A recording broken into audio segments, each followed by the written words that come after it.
الحمد لله نحمده ونستعينه ونستغفره ونؤمن به ونتوكل عليه ونعوذ بالله من شرور أنفسنا ومن سيئات أعمالنا من يهد الله فلا مضل له ومن يضلله فلا هادي له ونشهد أن لا إله إلا الله وحده لا شريك له ونشهد أن سيدنا ونبينا ومولانا محمدا عبده ورسوله صلى الله تعالى عليه وعلى آله وصحبه وبارك وسلم تسليما كثيرا كثيرا. أما بعد فأعوذ بالله من الشيطان الرجيم.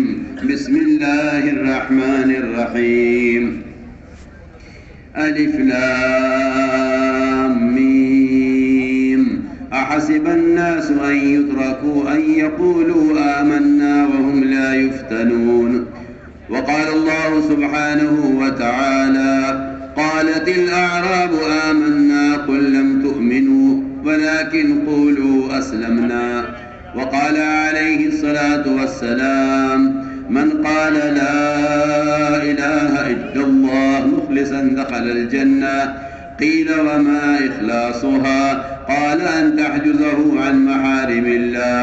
وقال عليه الصلاة والسلام لا يؤمن أحدكم حتى يكون هواه تبعا لما جئت به.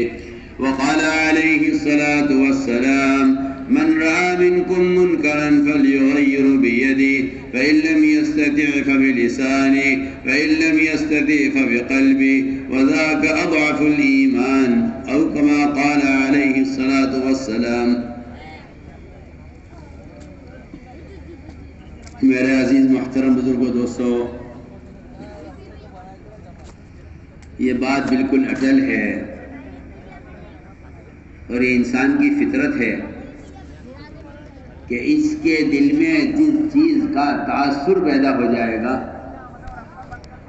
وہ تاثر اس کو اس چیز کا بندہ بنا دے گا، اس کا غلام بنا دے گا، یہاں تک کہ وہ تاثر اس کو اس چیز کا پجاری بنا دے گا.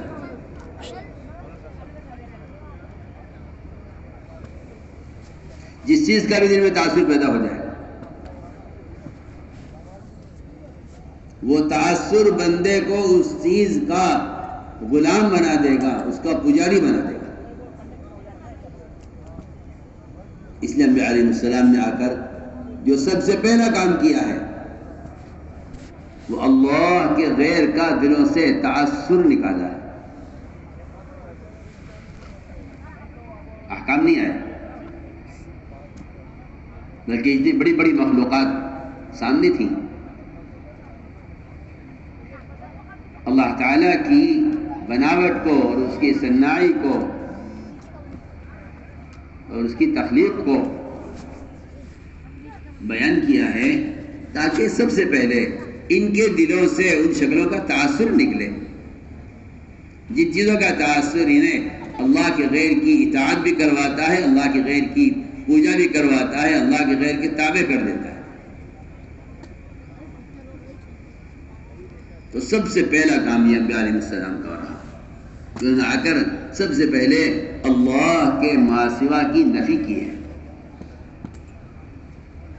جتنے نقشے اس زمانے میں جو بھی لیے بیٹھا تھا سب سے پہلے آ کر ان نقشوں کا تاثر دلوں سے نکالا. اگر ایک شخص اپنے بچپن میں اپنے پلنے کا تاثر اپنی ماں سے کرتا ہے تو ماں سے پلنے کا انکار، یہاں سے انکار کی ابتدا ہوئی ہے. کہ جب انسان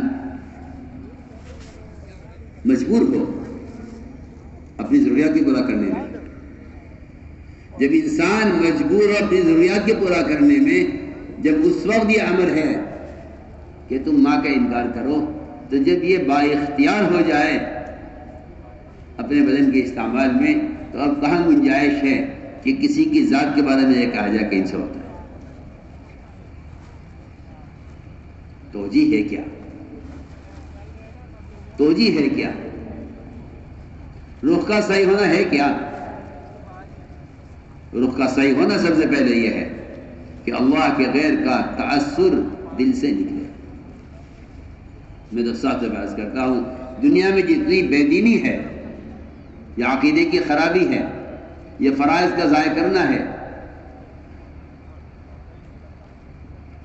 یا کمائی کے نقشوں میں حرام راستوں کا داخل کرنا ہے، یا معاملات میں دھوکہ دینا ہے، اللہ کی قسم اس سب کی بنیادی وجہ اللہ کے غیر کا تاثر ہے۔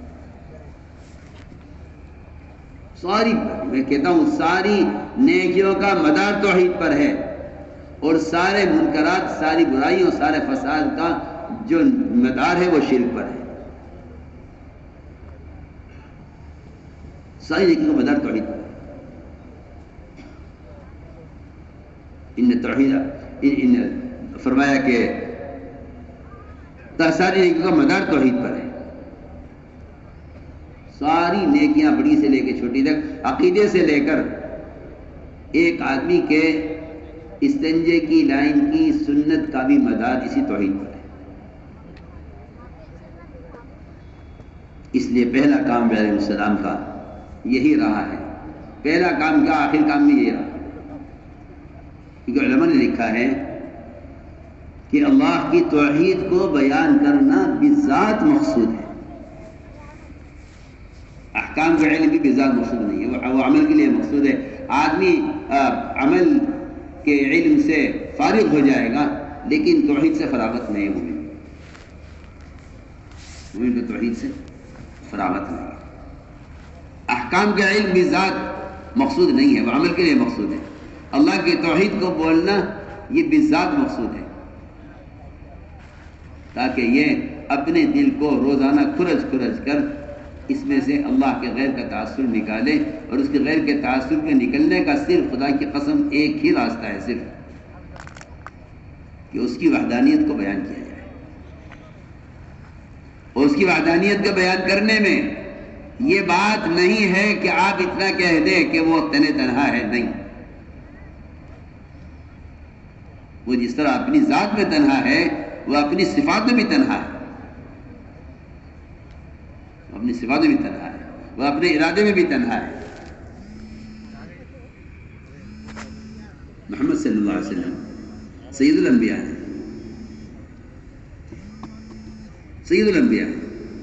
کسی نے کہہ دیا کہ آگے اللہ کے رسول نے چاہا، اللہ نے چاہا، کام ہو گیا، فرمایا کہ یہ مت کرو۔ اللہ تعالیٰ کی مشیت میں نبی کی مشیت کو کوئی دخل نہیں، بلکہ عجیب بات یہ ہے کہ اللہ تعالیٰ انبیاء علیہ السلام کو، بلکہ اس سے پہلے ملائکہ کو، صحابہ کو، اولیاء کو، اللہ تعالیٰ ان سب کو ان کے ارادوں میں ناکام کرتے رہتے ہیں، اپنا تعصب پیدا کرنے اور اپنے غیر کا تعصب ان سے نکالنے کے لیے۔ حضرت علی فرماتے رضی اللہ تعالیٰ عنہ کہ میں نے اللہ کو پہچانا ہی اپنے ارادوں میں ناکام ہوتا۔ میں تو اپنے ارادوں میں کامیاب ہوتا رہتا تو پھر میں سمجھتا کہ مجھ سے کچھ ہو سکتا ہے۔ اپنے ارادوں میں کامیاب ہوتا رہتا تو جتنے کامیابی کے اسباب کا مجھے تجربہ ہوتا، وہ سارے اسباب مجھے میرے یقین کو بگاڑتے رہتے اور مجھے اللہ کے غیر کی طرف مجھے دوڑاتے رہتے۔ وہ تو خود فرماتا ہے عرفت ربی بفصل العزائم کہ میں نے جس چیز کا بھی عزم کیا اور فیصلہ کیا، میں نے اس فیصلے میں ناکام ہو کر اللہ کو پہچانا ہے۔ اس لیے اللہ تعالیٰ جن کو اپنی معرفت دینا چاہتے ہیں، کیونکہ اللہ کی معرفت اللہ کا فضل ہے، جس کو چاہیں دے۔ اللہ کی معرفت اللہ کا فضل ہے، اور ہم جتنے بیٹھے نا یہاں، ہم میں سے ایک کو بھی اللہ کی قسم اس کا اندازہ نہیں ہے کہ اللہ نے مجھے اپنا تعارف کرایا ہوا ہے، یہ اللہ کا مجھ پر سب سے بڑا فضل ہے، اس کا خیال ایک کو بھی نہیں۔ کیوں؟ وجہ یہ ہے کہ ہم دنیاوی نعمتوں کو اللہ کا فضل سمجھتے ہیں، دنیاوی نعمتوں کو اللہ کا فضل سمجھتے ہیں، حضرت علی فرماتے رضی اللہ تعالیٰ عنہ کہ جس آدمی کا خیال یہ ہو کہ دنیا کی نعمتیں ہی نعمت ہیں، اس کی عقل ماری گئی ہے اور اس کے عذاب کا وقت قریب آ گیا ہے۔ سننا میں کچھ کہنا چاہتا ہوں، اس کی عقل ماری گئی ہے، اس کے عذاب کا وقت قریب آ گیا ہے۔ جو یہ خیال کرتا ہے کہ میرے پاس زمین بھی ہے، مکان بھی ہے، کارخانہ بھی ہے، عہدہ بھی ہے، جو یہ خیال کرتا ہو وہ سمجھ لے کہ اس کے عذاب کا وقت قریب آ گیا ہے اور اس کی عقل ماری گئی ہے۔ اللہ فہمہ اقرب عذاب۔ کیوں؟ اس لیے کہ جو شخص اللہ تعالیٰ کی معرفت کو، اللہ تعالیٰ کی معرفت پر ہمیشہ کی نعمتوں کا مدار یقین نہیں کرتا، اس کے نزدیک ایمان کوئی نعمت نہیں ہے، ایمان کوئی نعمت نہیں ہے، اور کوئی نعمت یوں بھی نہیں ہے کہ اس کو یہ بغیر کمائے مل گیا ہے۔ جو لوگ کچھ کما کر حاصل کرتے ہیں محنت سے، اس سے ان کو ایک فطری محبت ہوتی ہے۔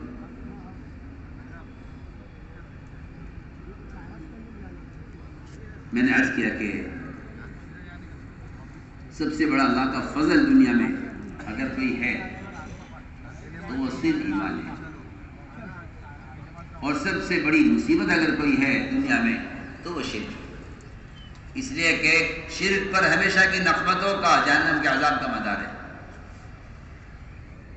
اور ایمان ہمیشہ ساری جنت کی ہمیشہ کی نعمتوں کا مدار ایمان پر ہے۔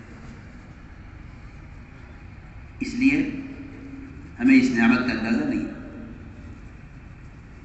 کہ اللہ تعالیٰ کی معرفت کسی کو مل جائے نا، یہ اس کے پاس کتنی بڑی نعمت ہے، اس کا اندازہ نہیں۔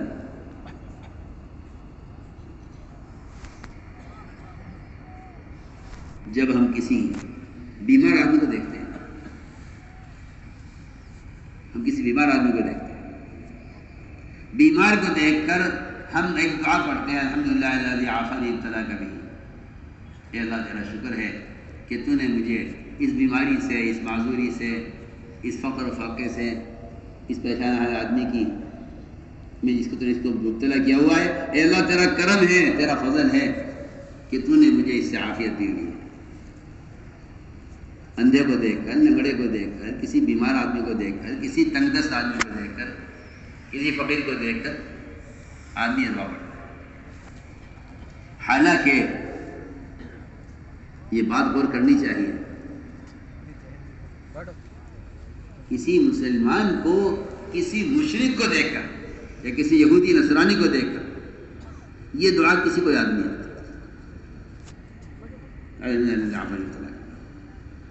اے اللہ تیرا کتنا بڑا فضل ہے کہ تو نے مجھے اپنی معرفت دے دی۔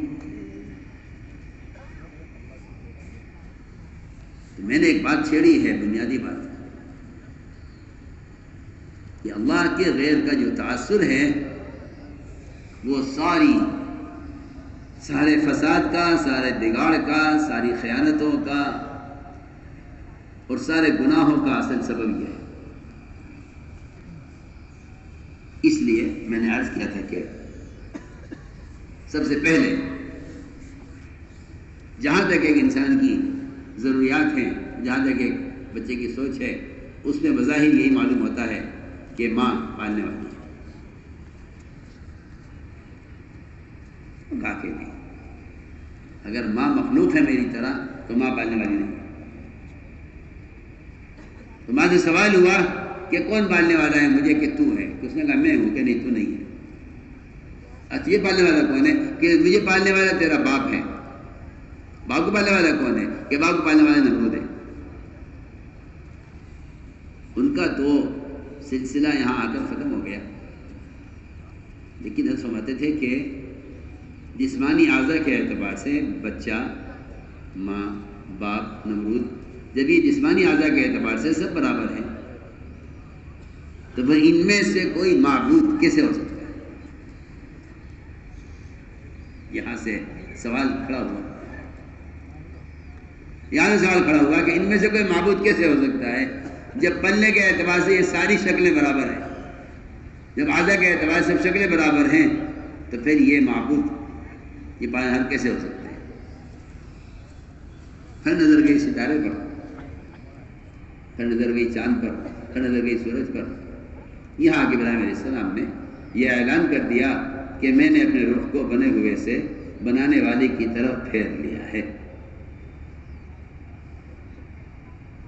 سوال اس بات کا ہے کہ آپ نے رخ پھیرنے کا اعلان تو کر دیا، مگر آپ کے رخ کے پھرنے کا امتحان ہوگا.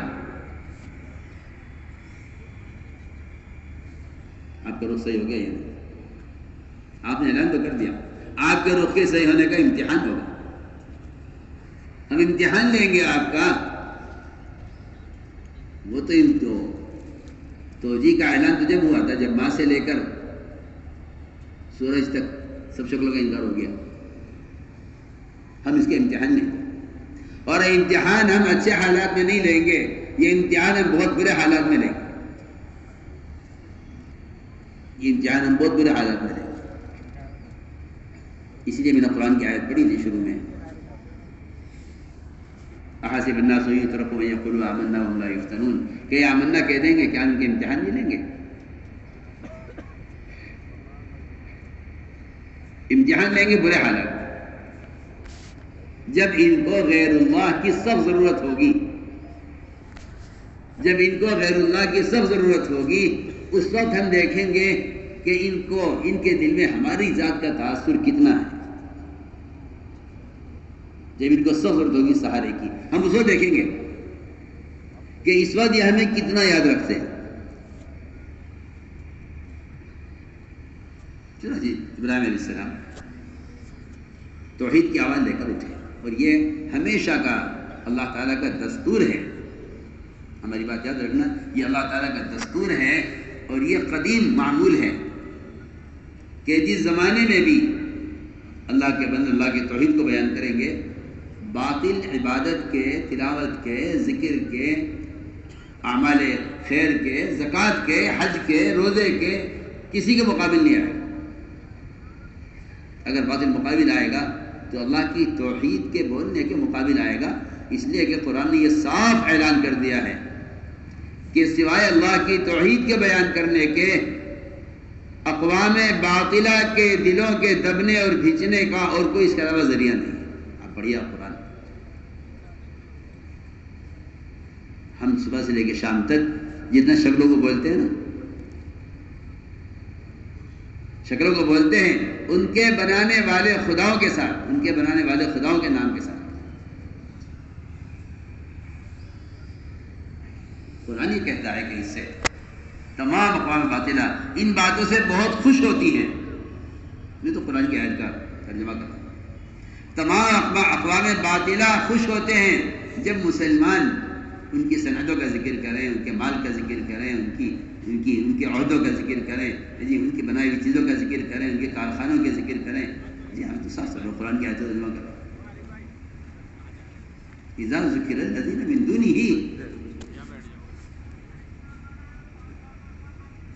کیا مطلب ہے اس کا؟ جو بھی شکل آپ تصور کر لیں،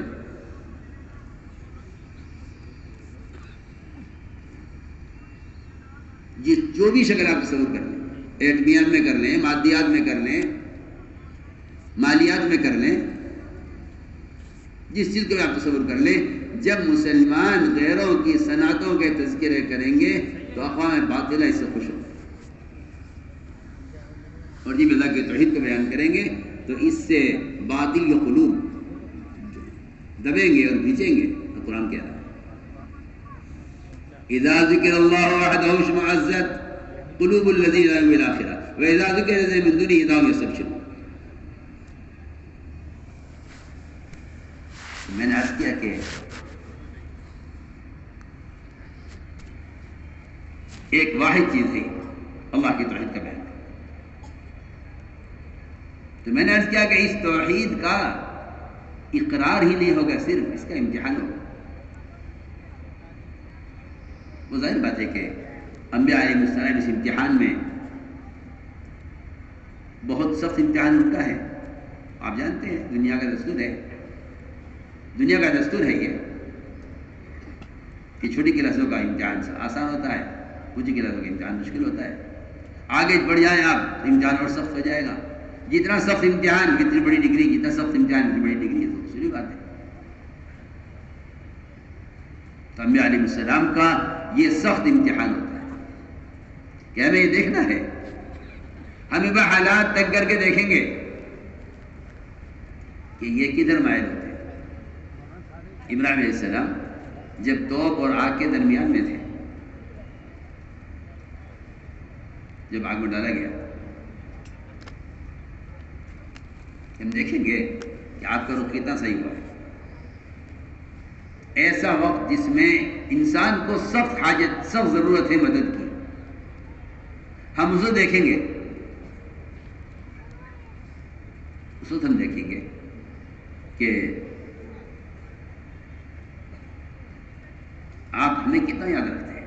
میں صاف تبیز کرتا ہوں کہ اسباب چاہے انبیاء کو دے دیے جائیں، چاہے صحابہ کو دے دیے جائیں، چاہے اولیاء کو دے دیے جائیں، چاہے عام صحابہ کو دے دیے جائیں، سارے اسباب جبرائیل سے لے کر کائنات کے ہر ذرے تک جتنے بھی اسباب ہیں، یہ سارے اسباب صرف اس امتحان کے لیے ہیں کہ تم ہمیں کتنا یاد رکھتے ہیں.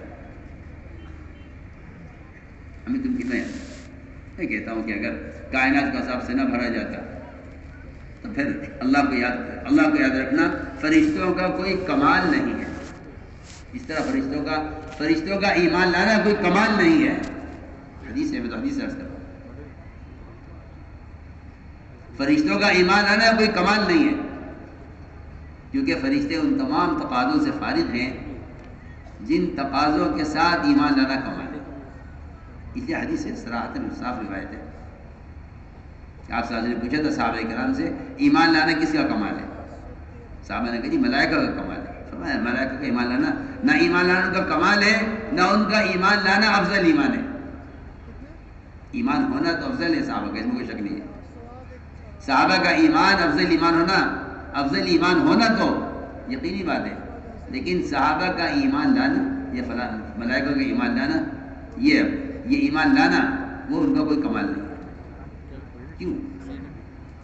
اس لیے کہ وہ سارے غیبی نظام کو دیکھ کر ایمان لائے ہیں. میں درمیان میں ایک بات کہنا چاہتا ہوں کہ اللہ تعالیٰ کی معرفت اور ایمان،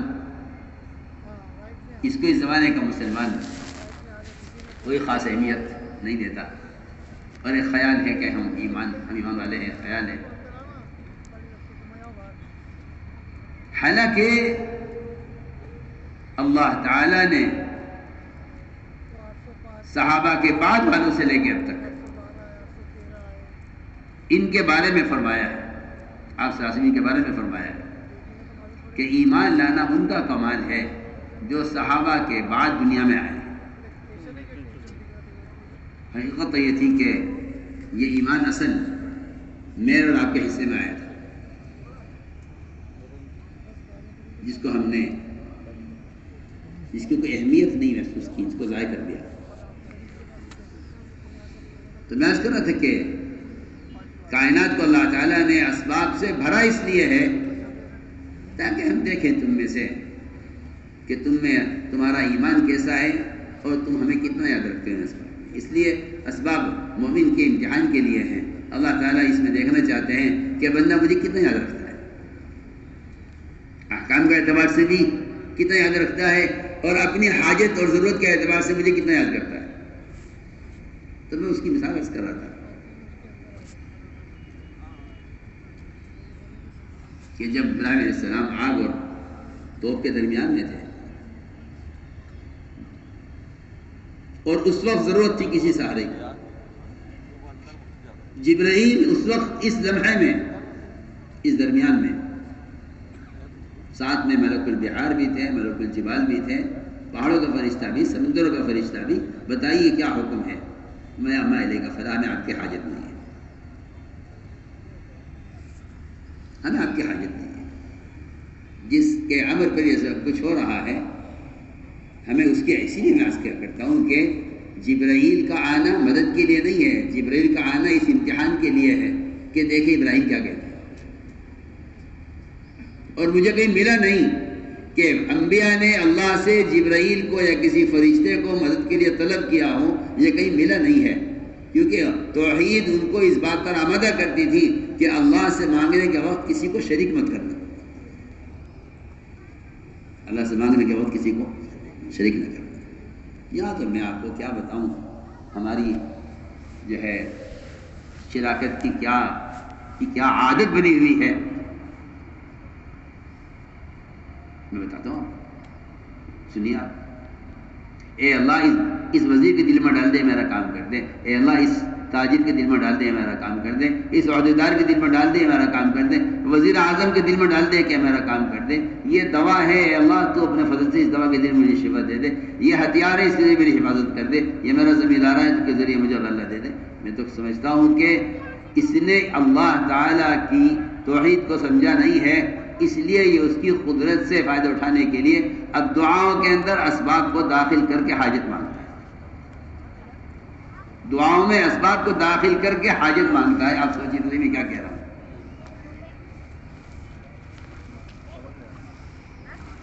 دعا میں اسباب کو داخل کر کے، اسباب کو دعا میں داخل کرنا، میں بہت عام بات کہہ رہا ہوں، اسباب کو دعا میں داخل کرنا یہ صراحتاً بالکل صاف طور پر اللہ تعالیٰ کی قدرت کے مطلق ہونے کا انکار کرنا ہے۔ اللہ کرے گا تو یہ تو مجھے یقین ہے، لیکن راستہ یہ ہے تو میں کہتا ہوں اللہ کو راستہ دکھلانا، یہ نعوذ باللہ ثم نعوذ باللہ کسی محتاج کو راستہ دکھلایا جاتا ہے، کسی محتاج سے بتایا جاتا ہے یہ کام ایسے ہو جائے، یہ کام ایسے ہو جائے، یہ کام ایسے ہو جائے، نہیں۔ آپ مسلم دعا پڑھیں تو آپ کو معلوم ہوگا اللہم اکفناہم بما شئت، اے اللہ ہم تجھے حفاظت کا کوئی راستہ، کوئی سبب، کوئی طریقہ ہم نہیں بتائیں گے تجھے، تو جس طرح چاہے کفایت ہے۔ یہ میں جو بنیادی بات عرض کرنا چاہتا ہوں کہ اللہ کے غیر کا تعصب، جبرائیل امین فرشتہ ہے، معتمد فرشتہ ہے،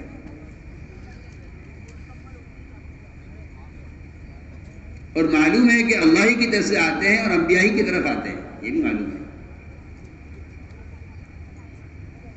لیکن اس موقع پر کہ نہیں ہمیں آپ کی حاجت نہیں ہے۔ اللہ تعالیٰ نے ابراہیم علیہ السلام کے لیے دہقان ہمارے آنکھوں کو ٹھنڈا کیا ہے،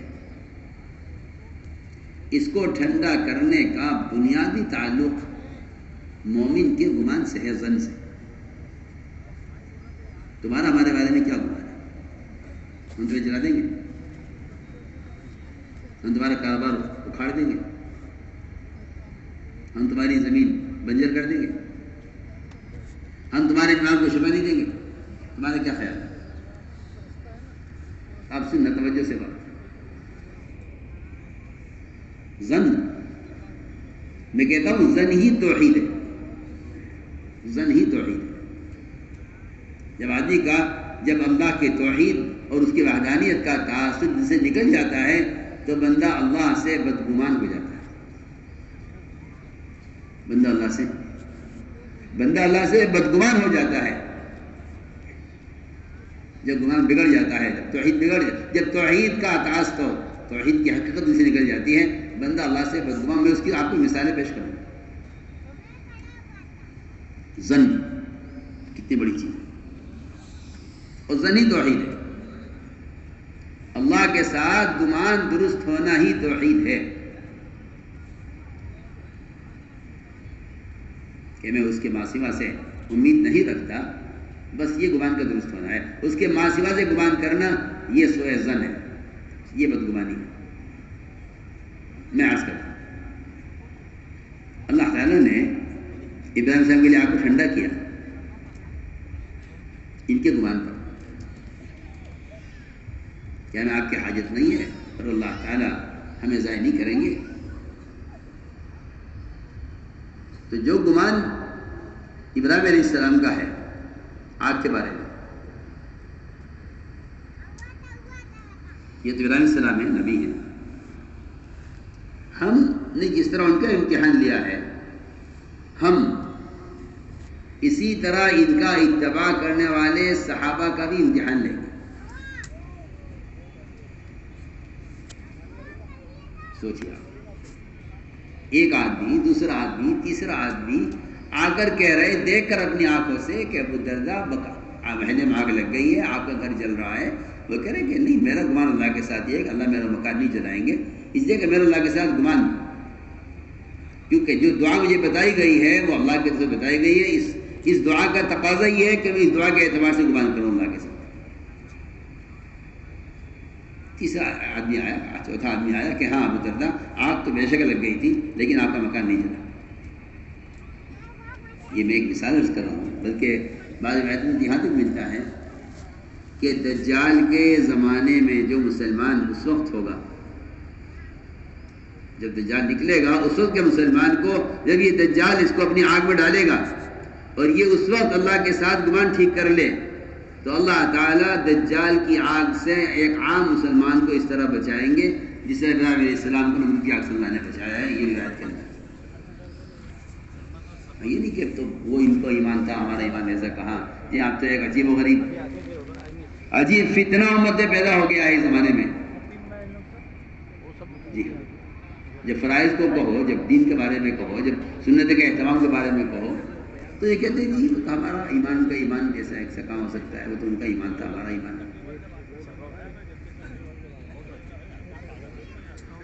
عجیب بات ہے کہ یہ اپنے ایمان کے ضعف کا عذر کر کے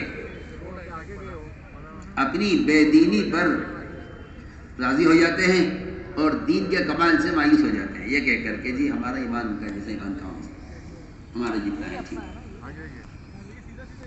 تو میں نے عرض کیا کہ میں گمان عرض کر رہا ہوں کہ توحید، یہ توحید سے پہلے گمان ٹھیک کریں، اور اگر یہ بگڑ جائے اللہ کے ساتھ تو پھر میں عرض کرتا ہوں کہ اگر گمان اللہ کے ساتھ بگڑ جائے، اگر گمان اللہ کے ساتھ بگڑ جائے تو اس سے بڑا نقصان کوئی نہیں ہے، کیونکہ انسان اپنے مادی تجربات کی وجہ سے اللہ سے بدگمان ہو جاتا ہے. بالکل آسان بات ہے. ہمارا تجربہ یہ ہے، ہمارا تجربہ یہ ہے، ہمارا تجربہ یہ ہے، تو بھئی اب تجربات ان کو اللہ کی ذات سے مایوس کر دیتے ہیں. ایک صاحب کو بخار ہو گیا، تجربہ، اور وہ ایسا بخار جس میں ڈاکٹر کہتے ہیں آدمی اس سے بچے گا نہیں. عام طور سے اموات اسی میں ہوتی ہے. آج کل تو کیونکہ یقین موت سے ہٹا ہوا ہے تو لوگ موت کو کے آنے کے اسباب بیان کرتے ہیں، موت کو نہیں بیان کرتے. موت کو نہیں بیان کرتے، لیکن وہ امر رب ہے، اور وہ امر رب ایسا امر رب ہے جو کسی سبب پر موقوف نہیں ہے. وہ جب آئے گا آئے گا، وہ جب آئے گا آئے گا. اس لیے مومن کا عقیدہ ہے یہ کہ اسباب سے موت نہیں آتی، موت کے لیے کبھی اسباب بھی آ جاتے ہیں. یہ عقیدہ ہے مومن کا، اسباب سے موت نہیں آتی. موت کے لیے کبھی اسباب آ جاتے ہیں، کبھی حضرت عائشہ رضی اللہ عنہ کے بھائی کا انتقال ہو گیا اچانک. انہیں یہ الجھن کہ ایسے بھی کوئی مرتا ہے، نہ کوئی تکلیف، نہ کوئی حادثہ، نہ کوئی چوٹ، کچھ بھی نہیں ہوا، ایسے کیسے مر جائے گا آدمی. کہ مجھے ہر وقت الجھن رہا کرتی تھی میرے دل میں. میں نے دیکھا کہ ایک شخص آیا اور اس نے آ کر مسجد حرام میں، مسجد نبوی میں اس نے اپنا اپنی چادر رکھی سر کے نیچے اور سو گیا. میں نے دیکھا اس کو سوتے ہوئے، وہ سو رہا تھا. نماز کے وقت میں اس کو اٹھایا گیا، اس کا انتقال ہو چکا تھا. کہنے کہ اس منظر کو دیکھ کر میرے دل کی الجھن ختم ہو گئی. تو میں عرض کر رہا تھا کہ انسانی تجربات، نئے ریسرچ، جی ہاں، فلکیات میں بھی اور زمین کے اندر بھی اور اوپر بھی اور باہر بھی، یہ جو تجربات ہیں یہ اللہ تعالیٰ سے بدگمان کر دیتے ہیں. بلکہ میں کیا آپ سے کہوں اپنے دل کی بات کہ بعض مرتبہ یہ تجربات مسلمان کو دہریہ بنا دیتے ہیں. میری بات آپ غور سے سننا، مجھے کچھ کہنا ہے. دہریہ بنا دیتے ہیں. اس کا عقیدہ بن کے رہ جاتا ہے کہ جب یہ ہوگا تو یہ ہوگا، جب یہ ہوگا تو یہ ہوگا، جب یہ ہوگا تو یہ ہوگا. یہ دہریہ ہیں. جبکہ خدا کی قسم حقیقت یہ ہے کہ جتنا انتظار اسرافیل کو سور پھونکنے میں اللہ کے امر کا ہے، اللہ کی قسم اتنا ہی انتظار ایک پتے کو درخت سے گرنے میں اللہ کے امر کا انتظار ہے. اس درمیان جو کچھ ہو رہا ہے اللہ کے امر سے.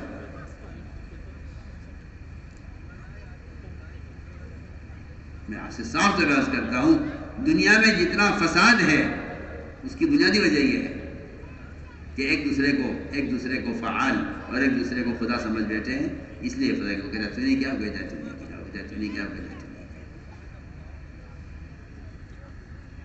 ہر کائنات کی میں نے عرض کر دی ہے. آخری مثال ہے، ایک پتا سوکھ کر اگر درخت سے گرتا ہے، آپ تو کبھی دیکھیں گے کہ نیچے پورا درخت پتوں سے خالی ہو جاتا ہے، چوٹی پر جہاں ہوا کے جھکڑ چل رہے ہیں.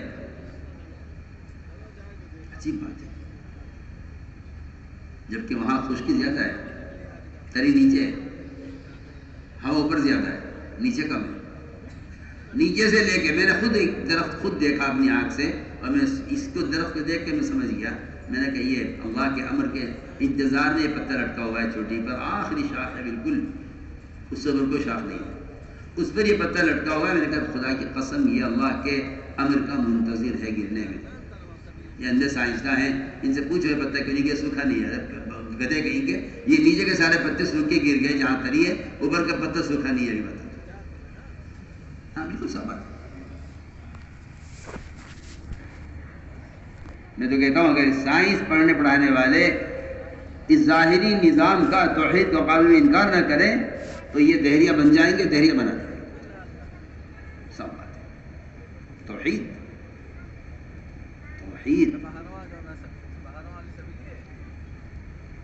راست طاعت کا کہ جو تمہارا قدم غلط اٹھے گا وہ تمہارا غلط قدم صرف اللہ کی توحید کی حقیقت کو نہ جاننے کی وجہ سے غلط قدم اٹھے گا. چنانچہ میں عرض کر رہا تھا کہ انسانی تجربات، اس تجربے جب آدمی چلتا ہے تو پھر وہ اللہ تعالیٰ کو اللہ نعوذ باللہ بھولتا ہی چلا جاتا ہے.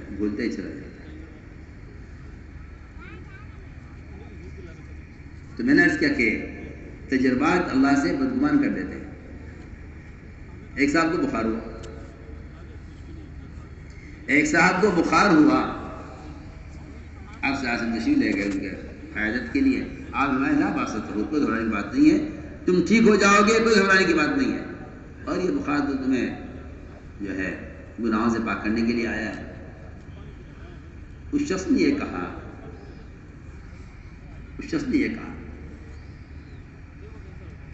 کہ آپ کیا بات کر رہے ہیں، یہ کوئی عام بخار نہیں ہے، یہ تو وہ بخار ہے جو بیمار کو قبرستان لے جا کے چھوڑتا ہے. یہ اس نے کہا. یہ اس کی بدگمانی ہے اللہ کے ساتھ، یہ اس کی بدگمانی ہے. یہ بدگمانی جو ہے یہ وہ تجربہ ہے جو بتا رہا ہے کہ اس والی بخار میں آدمی بچتا نہیں ہے. فرمایا کہ آپ نے فرمایا جواب میں فنعم اذن، پھر تو تمہارے لیے یہ موت ہی مناسب ہے. دیکھیے آپ سے کتنی سخت بات ہے. جب آپ فرما رہے ہیں کہ تم ٹھیک ہو جاؤ گے، تجربہ کہہ رہا ہے کہ نہیں یا رسول اللہ میں ٹھیک نہیں ہوں گا، اس بخار میں تو موت آتی ہے. فنعم اذن، پھر تو تمہارے لیے موت ہی مناسب ہے. ابھی میں کہتا ہوں کہ یہ اس بدگمانی پر یہ بددعا ملی ہے، اس بدگمانی پر یہ جواب ملا ہے فنعم اذن، تمہارے لیے موت ہی مناسب ہے، کیونکہ تم نے موت کو اختیار کیا، تمہارا تجربہ تقاضا کر رہا ہے. تو میرے دوستوں، بزرگوں، عزیزوں، جتنا ظاہری نظام ہے پھیلا ہوا،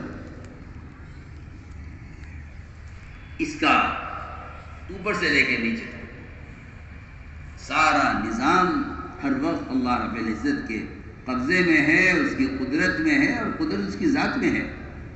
جبرائیل سے لے کر چونٹی تک کسی میں قدرت نہیں ہے، قدرت اس کی ذات میں ہے.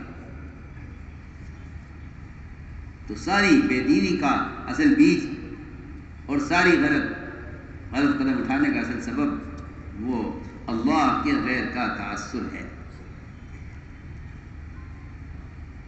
تو صاف بات ہے کہ اگر گاہک کے دکان پر آنے کے بعد قدم اٹھتا ہے نماز کے لیے تو یہ توحید کا تقاضا ہے، اور اگر گاہک کے دکان پر آنے کے بعد نماز کے لیے قدم نہیں اٹھ رہا ہے تو میں قسم کھا کر کہہ سکتا ہوں کہ اس کے دل میں توحید کا جو درجہ ہونا چاہیے تھا وہ نہیں ہے. پکی بات ہے، آپ کو مانو یا نہ مانو.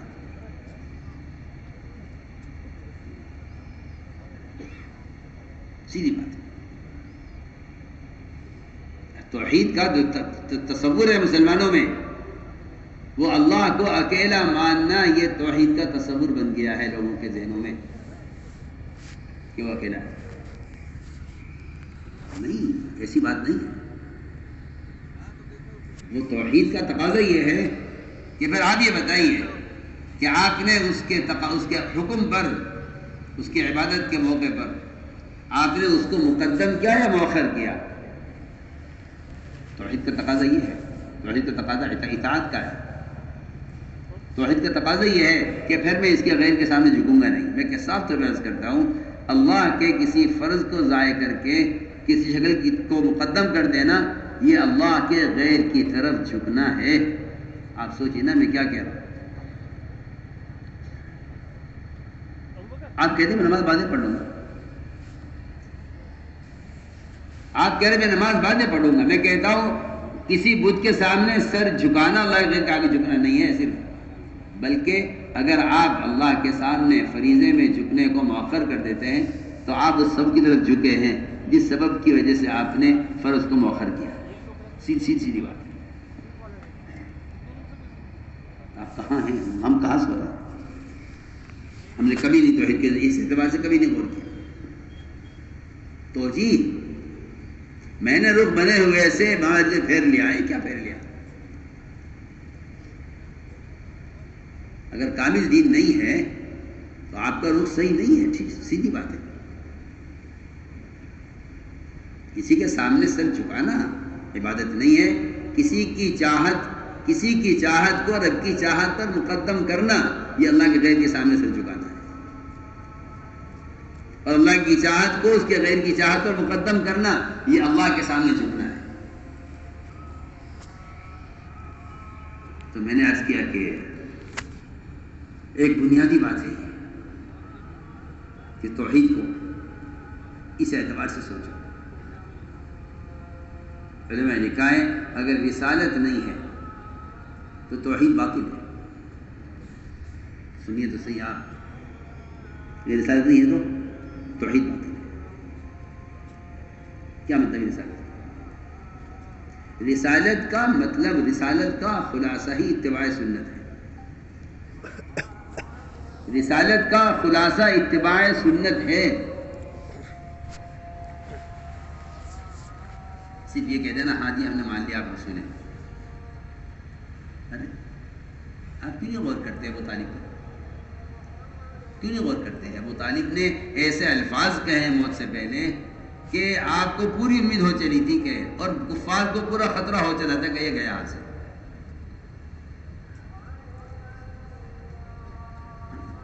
آپ ملت کسے کہتے ہیں؟ آپ ملت کسے کہتے ہیں؟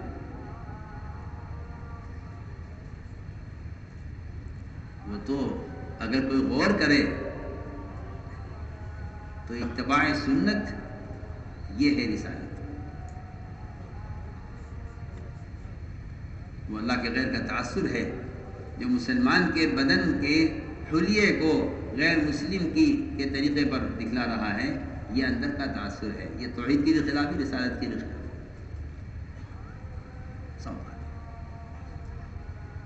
تیرے بدن کا حلیہ بتا رہا ہے، تیرا لباس تیری شکل بتا رہی ہے کہ تیرے دل میں، اللہ صاف فرماتے تھے جس کا ظاہری حلیہ سنت کے مطابق نہیں ہے اس کے دل میں کفر نے جڑیں پکڑی ہوئی ہیں. میں صاف کے بیان کا ٹکڑا ہے. آپ کہتے ہیں فرض نہیں، فرض نہیں، سنت ہی سنت نہیں، فرض ہے. کیا بات ہے؟ آپ نے تو دین کے ایک حصے کو ضائع کرنے کے لیے فتنہ پیدا کیا ہے نا، کیونکہ فرض تھوڑی ہے اس کو اس پر عمل کیا جائے. سوچیے سوال اس بات کا ہے کہ توحید و رسالت وہ صرف اللہ کی ذات کے اقرار کر لینا، نبی کا نبی مان لینا نہیں ہے. توحید و رسالت کا تقاضا یہ ہے کہ میں نے اس کے تمام احکام کو عملی طور پر میں نے قبول کیا. اس لیے علماء نے لکھا ہے کہ ایمان کو جاننا کوئی ایمان نہیں ہے کہ میں جانتا ہوں ایمان کیا ہے. ایمان کا جاننا ایمان نہیں ہے. مومن کی عملی حرکت کو ایمان کہتے ہیں. مومن کی عملی حرکت. اسی لیے حدیث میں آپ غور کریں گے یا حدیث میں بلکہ قرآن میں نماز کو ایمان کہا گیا ہے، جبکہ نماز بدنی حرکت ہے. نماز بدنی حرکت ہے. قیام ہے، قومہ ہے، رکوع ہے، سجدہ ہے، تشہد ہے، جلسہ ہے، یہ بدنی حرکت ہے. اس بدنی حرکت کو قرآن نے ایمان کہا ہے. کہ ایمان یہ ہے کہ اس کے بدن سے یہ فریضہ ادا ہو رہا ہے، یہ ایمان ہے. تو ہم نے عرض کیا کہ انسان جب اس کے دل میں اللہ کے غیر کا تاثر پیدا ہو جاتا ہے تو وہ اللہ کے غیر کا تاثر صرف اس میں نہیں آئے گا کہ فرائض چھوڑ دے، بلکہ یہ اللہ کے غیر کا تاثر اس کے حلیے کو بھی بدل دے گا. اس کے حلیے کو بھی بدل دے گا. یہ اللہ کے غیر کا تاثر ہے. توحید و رسالت کا تقاضا یہ ہے کہ اللہ کے احکام اور طریقہ محمد صلی اللہ علیہ وسلم کا، طریقہ محمد صلی اللہ علیہ وسلم. اس لیے تو میں نے عرض کیا کہ اصل چیز ہے یہ گمان. اللہ کے ساتھ گمان ٹھیک کرو. اللہ کے ساتھ گمان ٹھیک کرو. اگر گمان تمہارا درست ہے تو پھر میں کہتا ہوں کہ گمان سے بڑی کوئی طاقت نہیں ہے، کیونکہ اللہ فرماتے ہیں میں اپنے بندے کے گمان کے ساتھ ہوں.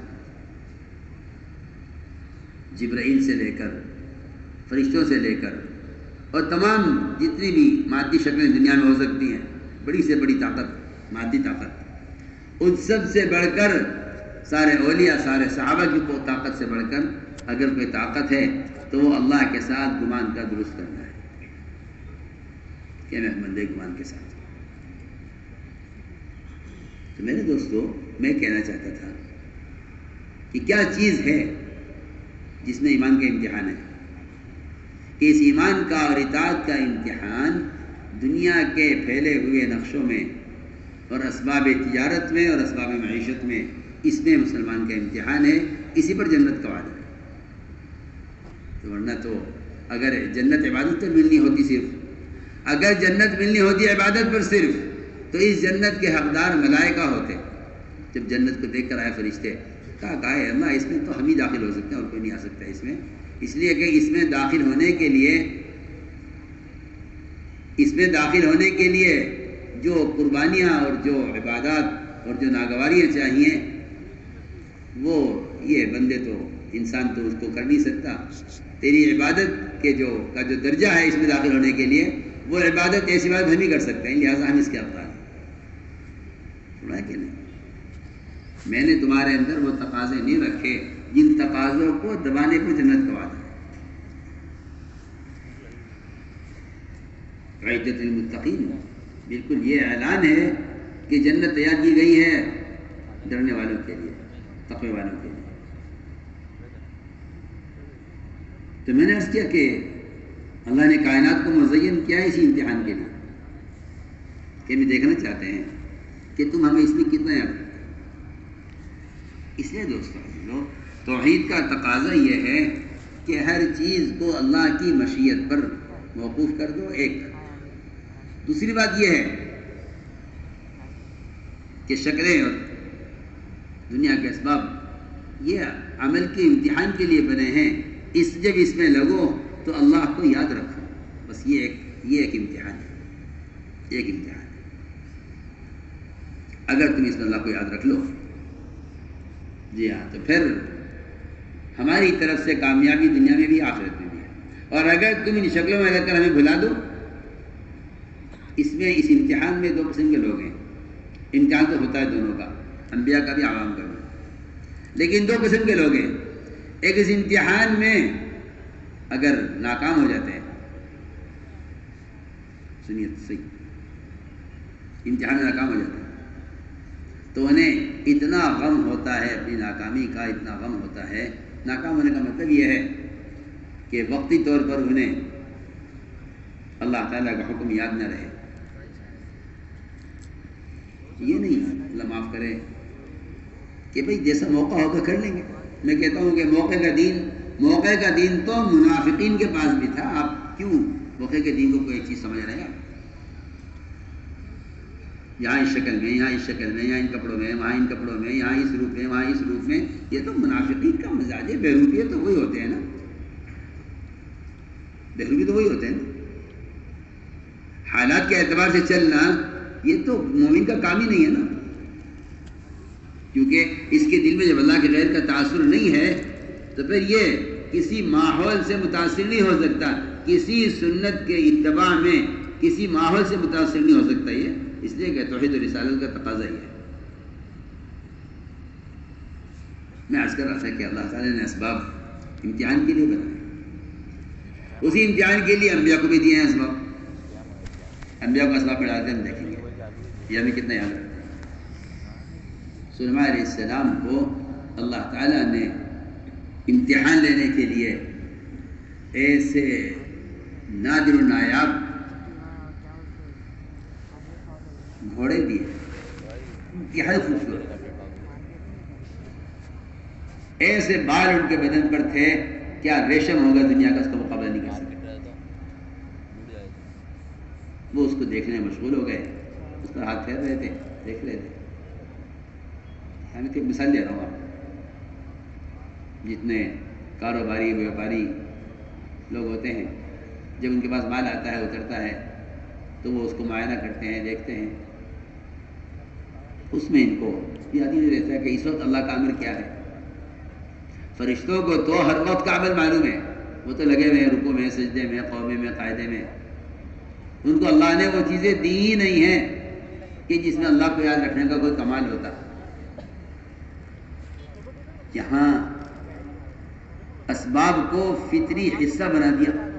میں ایک بہت اہم بات کہہ رہا ہوں، فطرت کا حصہ. سنیے، نیند فطری تقاضا ہے، نماز وقت پر فرض ہے. بھوک فطری تقاضا ہے، روزہ وقت پر فرض ہے، وقت کے ساتھ فرض ہے. مال فطری تقاضا ہے، زکوٰۃ فرض ہے. سوچیے، سارے تقاضے فطری تقاضے ہیں. اس کے بغیر انسان نہیں جی سکتا.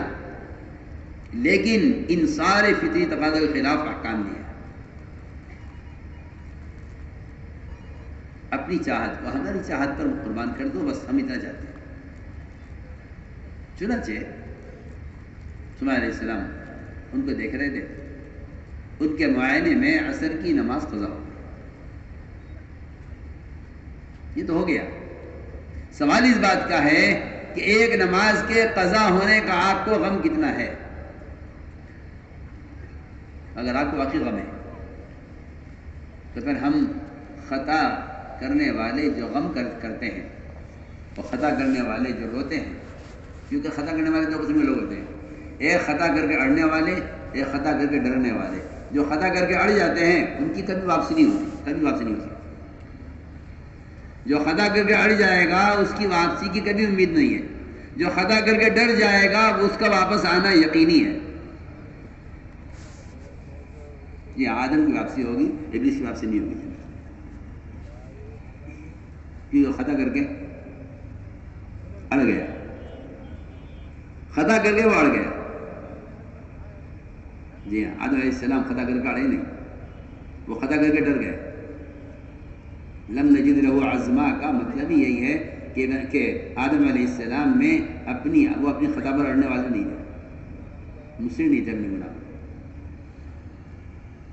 ابلیس اڑ گیا خطا کر کے. میں اس کی مثال دے رہا ہوں. ابلیس اڑ گیا خطا کر کے. بلکہ نہیں، میں عرض کر دوں کہ اگر کبھی خیال بھی آ جائے کہ بھائی یہ غلطی ہو گئی تھی تو چلو معافی مانگیں، معافی کو لوگ بہت ہی آسان سمجھتے ہیں کہ آپ معاف کر دو، ابھی معاف کر دو. جی ہاں، حالانکہ معافی اور توبہ اس میں زمین آسمان کا فرق ہے. توبہ اور استغفار اس میں آسمان زمین کا فرق ہے. استغفار بہت آسان ہے، معافی بہت آسان ہے. سب سے مشکل کام توبہ ہے. میری بات پر توجہ دینی پڑے گی. سب سے مشکل کام توبہ ہے. جی ہاں، سب سے مشکل کام توبہ ہے. اس لیے کہ جو آدمی توبہ میں نہیں اترا وہ گناہ پر اڑ گیا. توبہ اصل ہے. استغفار تو توبہ کے بعد ہے. اگر توبہ نہیں ہے تو استغفار کا کوئی فائدہ نہیں ہے. میں آپ سے بہت اہم بات کیا، اگر توبہ نہیں ہے تو استغفار کا کوئی فائدہ نہیں.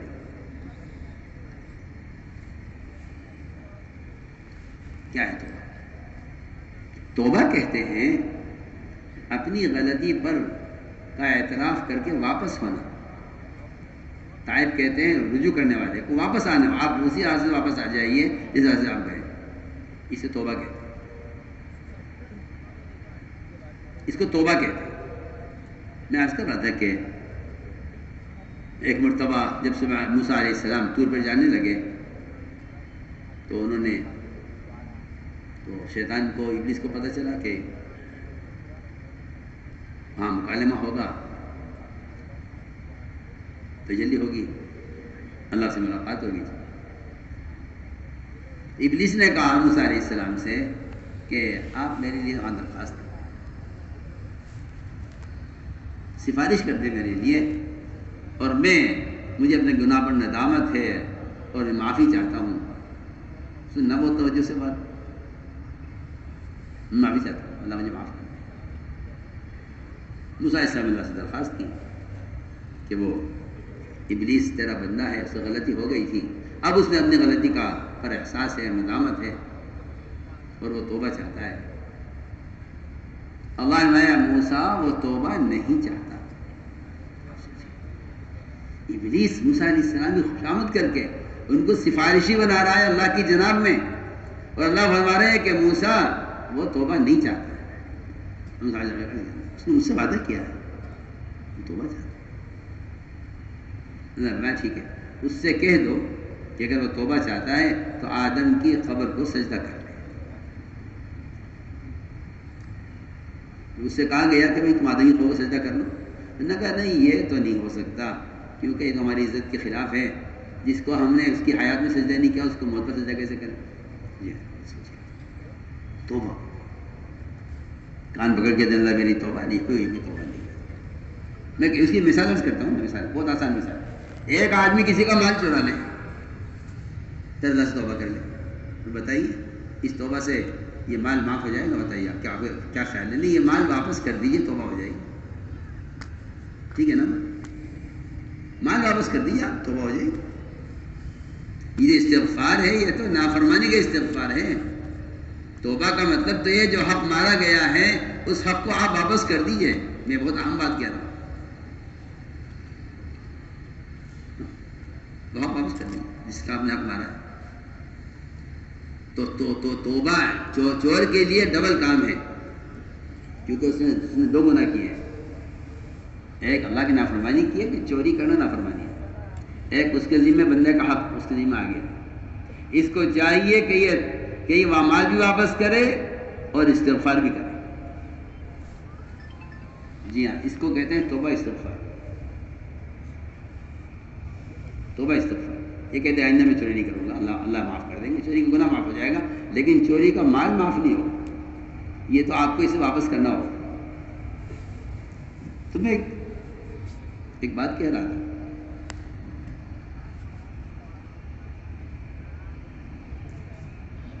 کہ غلطی کرنے والے دو قسم کے لوگ ہوتے ہیں. ایک وہ جو غلطی کر کے ڈر گئے، ایک وہ جو غلطی کر کے اڑ گئے. کاروبار میں تھا، اس میں تھا، نماز یاد بھی آ گئی لیکن لاپرواہی میں چھوڑ دی. اور خیال یہ ہے، میں کیا عرض کروں، اتنا باطل خیال ہے کہ اللہ اس گاہک کو لائے اسی لیے تاکہ مجھے مال دینا چاہتے ہیں۔ عجیب عجیب بے وقوفی کی سوچ ہے۔ اللہ گاہک کو تجھے مال رزق دینے کے لیے نہیں لائے، اللہ گاہک کو تیری نماز کا امتحان لینے کے لیے لائے۔ یہ گاہک آنے کی وجہ رزق دینا نہیں ہے، اللہ اس کے پابند نہیں کہ تجھے گاہک راضی رزق دے۔ وہ جو گاہک کو لائے ہیں وہ تیری نماز کا امتحان لینے کے لیے لائے ہیں کہ تو نماز کے بعد اگر گاہک آ جاتا ہے تو ہمیں یاد کرتا ہے، اس کو یاد کرتا ہے، اس سے ملاقات۔ تو میں عرض کر رہا تھا کہ اسماعیل علیہ السلام ان گھوڑوں کے دیکھنے میں مشغول رہے، اصل قضا ہو گئی۔ یہ امتحان تھا۔ جب یاد دلایا گیا کہ سلیمان نماز اثر کی تو اتنا غم ہوا، اتنا غم اثر کی نماز کے قضا ہونے کا کہ گھوڑے کاٹ ڈالے۔ جو چیز اللہ کی یاد سے غافل کر دے اس کو تو اس کے ہونے کا کیا اس کے ہونے کی کیا سبب؟ گھوڑے کاٹ ڈالے اور کہ مجھے آج کی عصر چاہیے، سورج کو واپس نکالیے، مجھے آج کی عصر چاہیے۔ سورج واپس نکلا کہ میرا بندہ اس نے وہ اس امتحان میں کامیاب ہے کہ اس کو اتنے قیمتی گھوڑے کے مقابلے میں عصر کی نماز کی اہمیت ہے، ہم اس کی نماز ضائع نہیں کریں گے۔ میں اسی کو بحث کر رہا تھا کہ جنہیں اپنے عمل کے ضائع ہونے کا واقعی غم ہوتا ہے، اللہ ان کے عمل کو ضائع نہیں کرتا، کیونکہ جب صحابہ کو یہ طعنہ دیا گیا کہ تمہاری پچھلی نمازیں ضائع ہو گئی جتنے بیت مقدس کی طرف پڑھی ہیں، تو صحابہ نے کو اس پر اللہ تعالیٰ نے یہ صحابہ کرام کو یہ تسلی دی، ما کان اللہ لیضیع ایمانکم، کہ اللہ پچھلی نمازوں کو ضائع نہیں کریں گے، وہ بھی حکم سے پڑھی، یہ بھی حکم سے پڑھی۔ تو اللہ تعالیٰ ایسے لوگوں کے عمل کو ضائع نہیں کرتے جو حکم سے حکم کی طرف آتے ہیں، اطاعت کی طرف آتے ہیں۔ تو آگے سلیمان علیہ السلام کے ایک عصر کی نماز قضا ہوئی ہے ان کی، تو انہوں نے گھوڑے کاٹ ڈالے، اللہ نے سورج کو واپس نکال دیا۔ آپ صلی اللہ علیہ وسلم کا ایک صحابی ایسا ہے کہ نفل نماز کا خلل ہو گیا باغ میں نماز پڑھتے ہوئے، اور یاد نہیں رہا رکعت کون سی ہے، اس پر انہوں نے فوراً باغ چھوڑ دیا اور کہا اس باغ کو 50,000 کا باغ تھا جو زینت کے لیے نہیں تھا، کسی تفریح کے لیے نہیں تھا، بلکہ پورے خاندان کا مدار اس باغ پر تھا، اس کے حقیقت چھوڑ دیا کہ اس نے میری نفل میں خیر پیدا کیا ہے۔ اگر سلیمان علیہ السلام گھوڑے زینت کے وہ کاٹ رہے ہیں صرف عصر کی نماز کی قضا ہونے پر، تو آپ صلی اللہ علیہ وسلم کا ایک صحابی ایسا ہے، آپ کا ایک صحابی ایسا ہے کہ اس نے 50,000 درہم کا باغ چھوڑ دیا نفل میں خیر پیدا ہونے۔ تو میرے دوستوں ہم یہ کہنا چاہتے تھے کہ اسباب امتحان کے لیے، اسباب امتحان کے لیے، تو ہمیں تم کتنا یاد رکھتے ہو، ہمیں تم اس میں کتنا یاد رکھتے ہو۔ اس لیے سارے دین کا خلاصہ یہی ہے، سارے دین کا خلاصہ یہ ہے کہ ہر قدم پر، ہر موقع پر عمل کو، حکم کو مقدم کرتے چلے جاؤ، اسباب کو مؤخر کرتے چلے جاؤ۔ جو اسباب کا مؤخر کریں گے، عمل کو مقدم کریں گے، اللہ تعالیٰ ان کے وعدوں کو جلدی پورا کریں گے۔ اللہ تعالیٰ سے منتظر ہے۔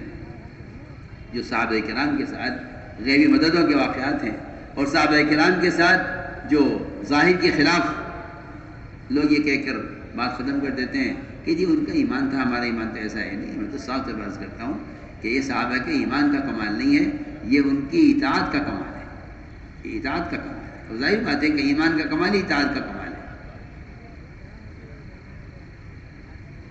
جتنی بھی صحابہ کرام کے ساتھ ظاہر کے خلاف مددیں ہیں، اس کی بنیادی وجہ وہ یہ ہے کہ انہوں نے ظاہر کے خلاف حکم پورا کر دیا، اللہ نے ظاہر کے خلاف وعدہ پورا کر دیا۔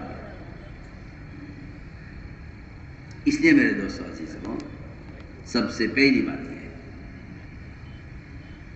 کہ کائنات میں جتنی شکلیں ہیں وہ تو امتحان کے لیے ہے، اطمینان کے لیے نہیں۔ ہاں دنیا کافر کے لیے بطور اطمینان ہے، ہم دنیا بھر کر دیں گے کافر کو، اور دنیا خوب دیں گے، کافر کو بھر کر دیں گے، لیکن مومن کے لیے تو قدم قدم پر امتحان ہے، قدم قدم پر امتحان ہے۔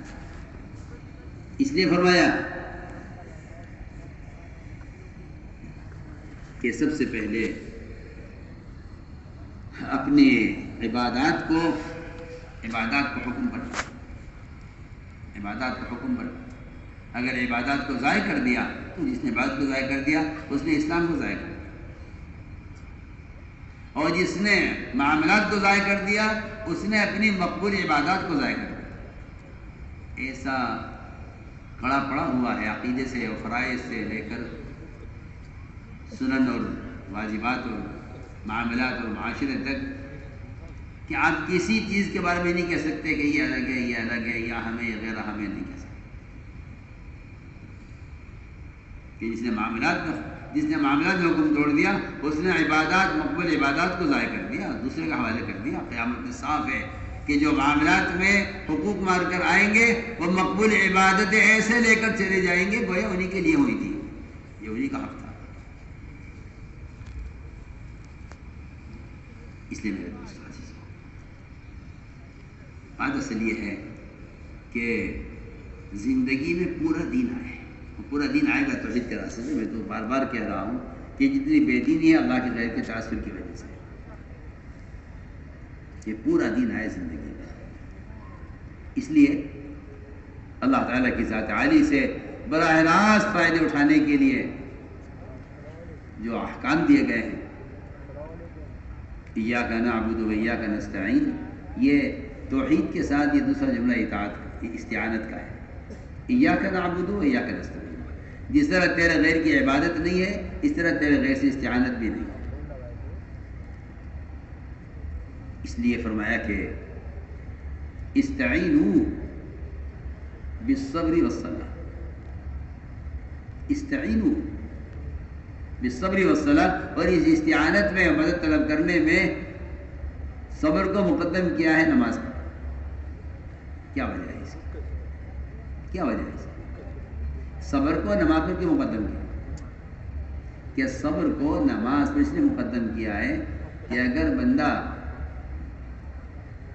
کمائی کے نقشوں میں، سننا بہت توجہ سے، اگر بندہ کمائی کے نقشوں میں حرام سے نہیں بچتا، اگر بندہ کمائی کے نقشوں میں حرام سے نہیں بچتا تو پھر اس کی عبادات اس قابل نہیں ہوں گی کہ یہ ان سے مدد طلب کر سکے۔ میں صاف طور پر عرض کرتا ہوں کہ آدمی سمجھتا ہے کہ ہاں نماز کے بعد دعا قبول ہوتی ہے، اگر نماز بے وضو پڑھ رہا ہوں، سوال ہے شکل عبادت؟ عبادت کی شکل ہے، نماز بغیر وضو کے پڑھ رہا ہے، عبادت کی شکل ہے۔ اس کے بعد دعائیں بھی ہیں، اللہ سے مانگنا بھی ہے، لیکن نماز بغیر وضو کے ہو رہی ہے، سوال ہے۔ قرآن نے صبر کو مقدم کیا ہے نماز پر، یہ اس بات کا تقاضا کرتی ہے کہ جس طرح طہارت عبادت پر مقدم ہے، اس طرح اپنے بدن کو عبادت کے لیے پاک رکھو، اور بدن کی پاکی غسل اور وضو ہے نہیں ہے، صرف بدن کی پاکی اپنے بدن کے خون کو حرام سے پاک رکھنا، یہ بھی بدن کی پاکی کا وہی درجہ رکھتی ہے جو ظاہری پاکی کا درجہ رکھتی ہے۔ فرض ہے آپ کے لیے، فرض ہے آپ کے لیے کہ اگر آپ کا غسل کی حاجت ہے آپ غسل کیجئے، فرض ہے آپ پر کہ آپ وضو کی ضرورت ہے تو آپ وضو کیجئے۔ میں کہتا ہوں بالکل اسی طرح جس طرح بدن کے ظاہر کو پاک رکھنا فرض ہے، اس طرح بدن کے باطن کو بھی پاک رکھنا فرض ہے۔ اس کی طرف کوئی توجہ نہیں ہے، جہاں سے مل جائے جیسا مل جائے، جبکہ انبیاء علیہ السلام کو حکم ہے اور ایمان والوں کو بھی حکم ہے، اگر نیک اعمال کا ظاہر کرنا چاہتے ہو بدن سے اور اگر عبادات میں کمال چاہتے ہو تو پہلی شرط یہ ہے کہ اپنی غذا کو پاکیزہ رکھو، غذا کو پاکیزہ رکھو، یہ پہلی شرط ہے۔ میرے دوستو عزیزو، ہم کیا عرض کریں؟ باطل اور دشمن اتنا گھاگ اور اتنا سمجھدار ہے، اور مسلمان اتنا بے وقوف اور اتنا ناسمجھ ہے، نہ سمجھتے تھے کہ وہ تو تمہارا منہ کھول کھول کے تمہارے منہ میں حرام لقمہ داخل اس یقین سے کر رہے ہیں کہ اگر یہ ان کی غذا حرام ہو جائے کسی طرح تو پھر ہمیں ان کی نمازوں سے کوئی خطرہ ہے، نہ ان کی دعاؤں سے کوئی خطرہ ہے۔ یہ کرامت دعا ہے، کرامت دعائیں کیا؟ یہ کرامت دعا ہے، کیا بات ہے؟ اس لیے کہ معمولی بات نہیں جو میں کہہ رہا ہوں، اس زمانے کا کافر جانتا تھا کہ ان کی بددعاؤں سے بچنے کا ہمارے پاس کیا راستہ ہے. بالکل صاف بات کر رہا ہوں میں، سیرت میں دے کر گیا. اس زمانے کا کافر جانتا تھا ان کی بددعاؤں سے بچنے کا کیا راستہ ہے. اب آپ دیکھ لیجیے، اب غور کر لیجیے. آپ صلی اللہ علیہ وسلم کو مال پیش کیا گیا، بلکہ ایک بادشاہ کے دربار میں جب صحابہ نے کلمہ لا الہ الا اللہ پڑھا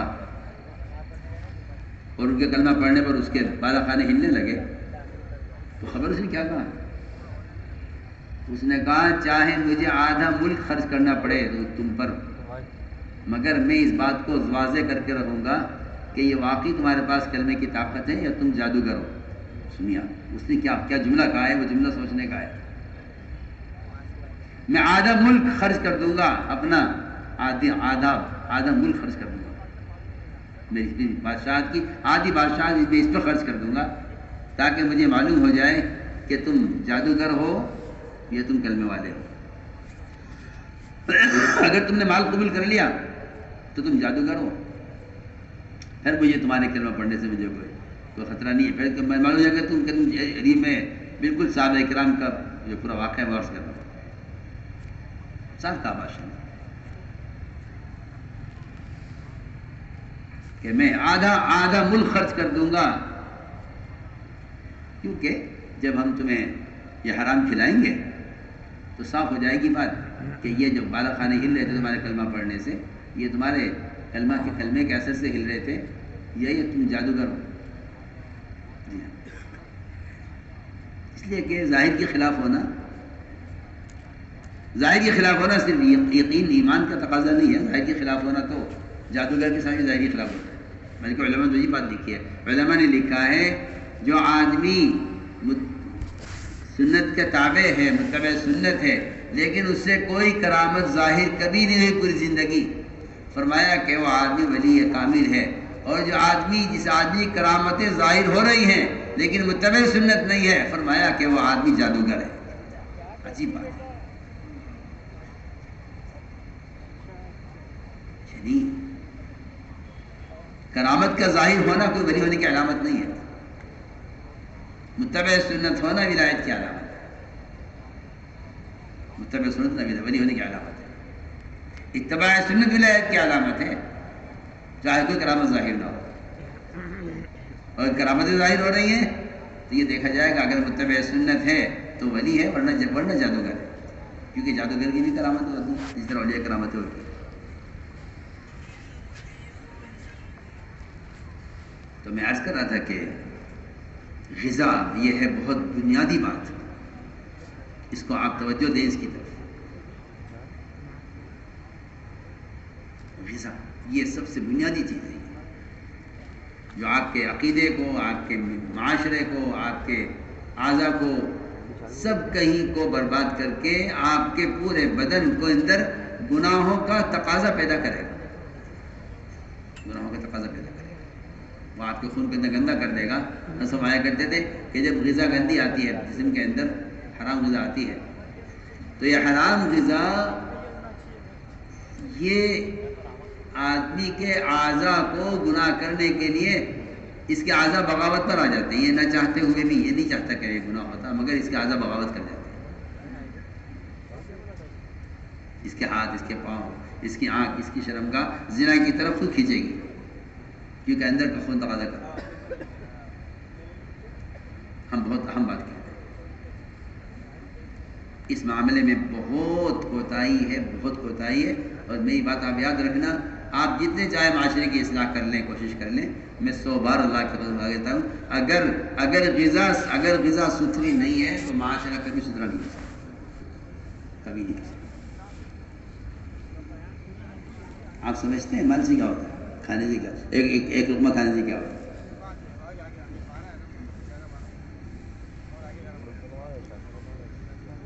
حضور اکرم صلی اللہ علیہ وسلم فارغ ہوئے غزوے سے، آپ کے چہرے پر بھوک کے آثار تھے. ایک انصاری صحابیہ آگے بڑھی، سمجھ گئے آپ کے چہرے کو دیکھ کر کہ آپ بھوکے ہیں. عرض کیا رسول اللہ کہ اجازت دیجیے میں آپ کے لیے کھانے کا انتظام کروں. فرمایا آپ نے دعوت قبول کر لی. آپ نے دعوت قبول کی. اس نے خود اپنے ذاتی حلال پیسے سے، جس کو جانتی تھی کہ ہاں میں نبی کی دعوت کر رہی ہوں، کسی عام آدمی کی نہیں کر رہی، اس نے بھی اہتمام کیا. اپنا ذاتی حلال پیسہ اس نے لے کر اس سے بکری خریدی، آپ کے لیے گوشت تیار کیا. گوشت نرم، اور جو حصہ نرم ہوتا تھا گوشت کا، دست کا حصہ وہ آپ کو پیش کیا. آپ صلی اللہ علیہ وسلم نے اس کا ایک لقمہ لیا، اور وہ لقمہ آپ کے منہ میں اتنا سخت ہو گیا کہ آپ کے حلق سے اتر نہیں سکا. کوشش کے باوجود وہ نہیں آپ کے حلق سے. آپ اس کو واپس نکالا. پوچھا اس عورت سے کہ یہ تم بکری کہاں سے لائے ہو؟ مجھے کہا میں نے خریدی ہے. کہاں سے خریدی؟ پڑوس میں خریدی ہے. کہ جاؤ پڑوسیوں سے پوچھو جا کر یہ بکری اس نے اپنے شوہر کی اجازت سے بیچی ہے یا اپنی ارادے سے بیچی ہے. وہ گئی، جا کے پوچھا اس سے، کبھی کیا قصہ ہے اس بکری کا؟ میں کہا جی بکری کا قصہ یہ ہے کہ میرا شوہر باہر گیا ہوا تھا، میں نے بیچ دی تھی، اور مجھے معلوم نہیں تھا کتنے کی ہے، قیمت اس کی کیا ہے. لیکن میرا شوہر جب واپس آیا تو اس نے کہا اس کی قیمت تو زیادہ ہے، تم نے پیسے کم لیے ہیں، تم نے بھی اجازت کے بغیر کیوں قیمت لگائی اس کی.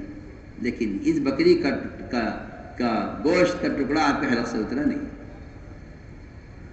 کیوں؟ اس لیے کہ آپ کو امت کو عملی دین پیش کرنا ہے نا. عملی دین پیش کرنا ہے نا. سنو کمارت میں یوسلی مجھے نماز دکھلانی ہے نا آپ کو پڑھ کر کہ کس سے نماز پڑھی جائے گی. اخلاق دکھلانے ہیں، نماز دکھلانی ہے، معاملات دکھلانے ہیں. جی ہاں، یہ کیسے ہو سکتا ہے کہ ایک شخص کو اپنی پوری زندگی سے، اپنے بدن سے اسے عملی دین پیش کرنا ہے؟ کیسے ہو جائے گا کہ اس کے حلق سے حرام حکم اتر جائے؟ آپ کے تو وہی تقوی والوں کی باتیں ہیں. ایسا نہیں ہے. بعد والوں کا بھی حال یہی تھا. ابوبکر صدیق رضی اللہ تعالیٰ عنہ کو کہانت کی آمدنی کا ایک لقمہ کھلایا گیا. لقمہ پیٹ میں جاتے ہی سوال ہوا کہاں سے لایا؟ کہ جی وہ کہانت کی آمدنی کا ہے، میں نے توبہ کر لیا کہانت سے، میں تو آئندہ کہانت کروں گا نہیں. لیکن پیسے اس وقت کیا رہ گئے. آج کل بہت لوگوں کو سودی قرضے اور سہولتیں بہت زیادہ ہیں، اور لوگ سمجھتے ہیں کہ میں اب کیا کریں ان حالات میں، چلو کر لو. اور میں تو یہ صاف بحث کرتا ہوں کہ آدمی حرام راستہ اختیاری جب کرتا ہے جب خواہش غالب آ جاتی ہے. ورنہ میں 100 بار کہہ سکتا ہوں جو آدمی ضرورت کے بقدر کمائے اس کو حرام کاروبار کی ضرورت نہیں ہے. جو آدمی ضرورت کے بقدر کمائے اسے حرام کی ضرورت ہی نہیں ہے. جو آدمی بقدر ضرورت کمائے اس کو حرام کمانے کی ضرورت ہی نہیں ہے. اس کو حرام کی ضرورت ہی نہیں ہے. حرام کمائی ہے تو مالدار بننے کے لیے اختیار کی جاتی ہے. حرام طریقے مالدار بننے کے لیے ہوتے ہیں، اور مالدار بننا مومن کا کام نہیں ہے. بلکہ عجیب حدیث ہے، ایک شخص تجارت کرتا ہے حلال شریعت کی پابندی کے ساتھ، نمازوں کی پابندی کے ساتھ، سب کے حقوق ادا کرتے ہوئے، بغیر غبن کے، بغیر ملاوٹ کے، بغیر جھوٹ کے، بغیر سود کے، لیکن ارادہ مالدار بننے کا ہے، تو ایسا تاجر اللہ کے یہاں حاضر ہوگا، اللہ اسے سخت ناراض ہوں گے. اور وہ تاجر جو حلال کما رہا ہے فرائض کے ادا کرنے کے ساتھ، لیکن اس کا ارادہ اپنے گھر والوں کی ضرورت کا پورا کرنا ہے. اس کا ارادہ یہ ہے کہ ہمیں ضرورت پوری ہو جائے. میں سمجھتا ہوں کہ ضرورت کے لیے کمائی کا جو اصل، میں بہت اہم بات کہہ رہا ہوں کہ اس زمانے میں مسلمان کے پاس جو فرصت نہیں ہے، نہ عبادت کی، نہ دعوت کی، نہ تعلیم و تعلم کی، نہ علماء کی صحبت، ان کی مجالس کی، یہ جو فرصت نہیں ہے، میں ایک صاف طور پر عرض کرتا ہوں کہ دنیا کی مشغولی سے دین کے لیے فرصت نہ ہونا یہ کافر کے لیے تو ہو سکتا ہے، مومن کی نہیں.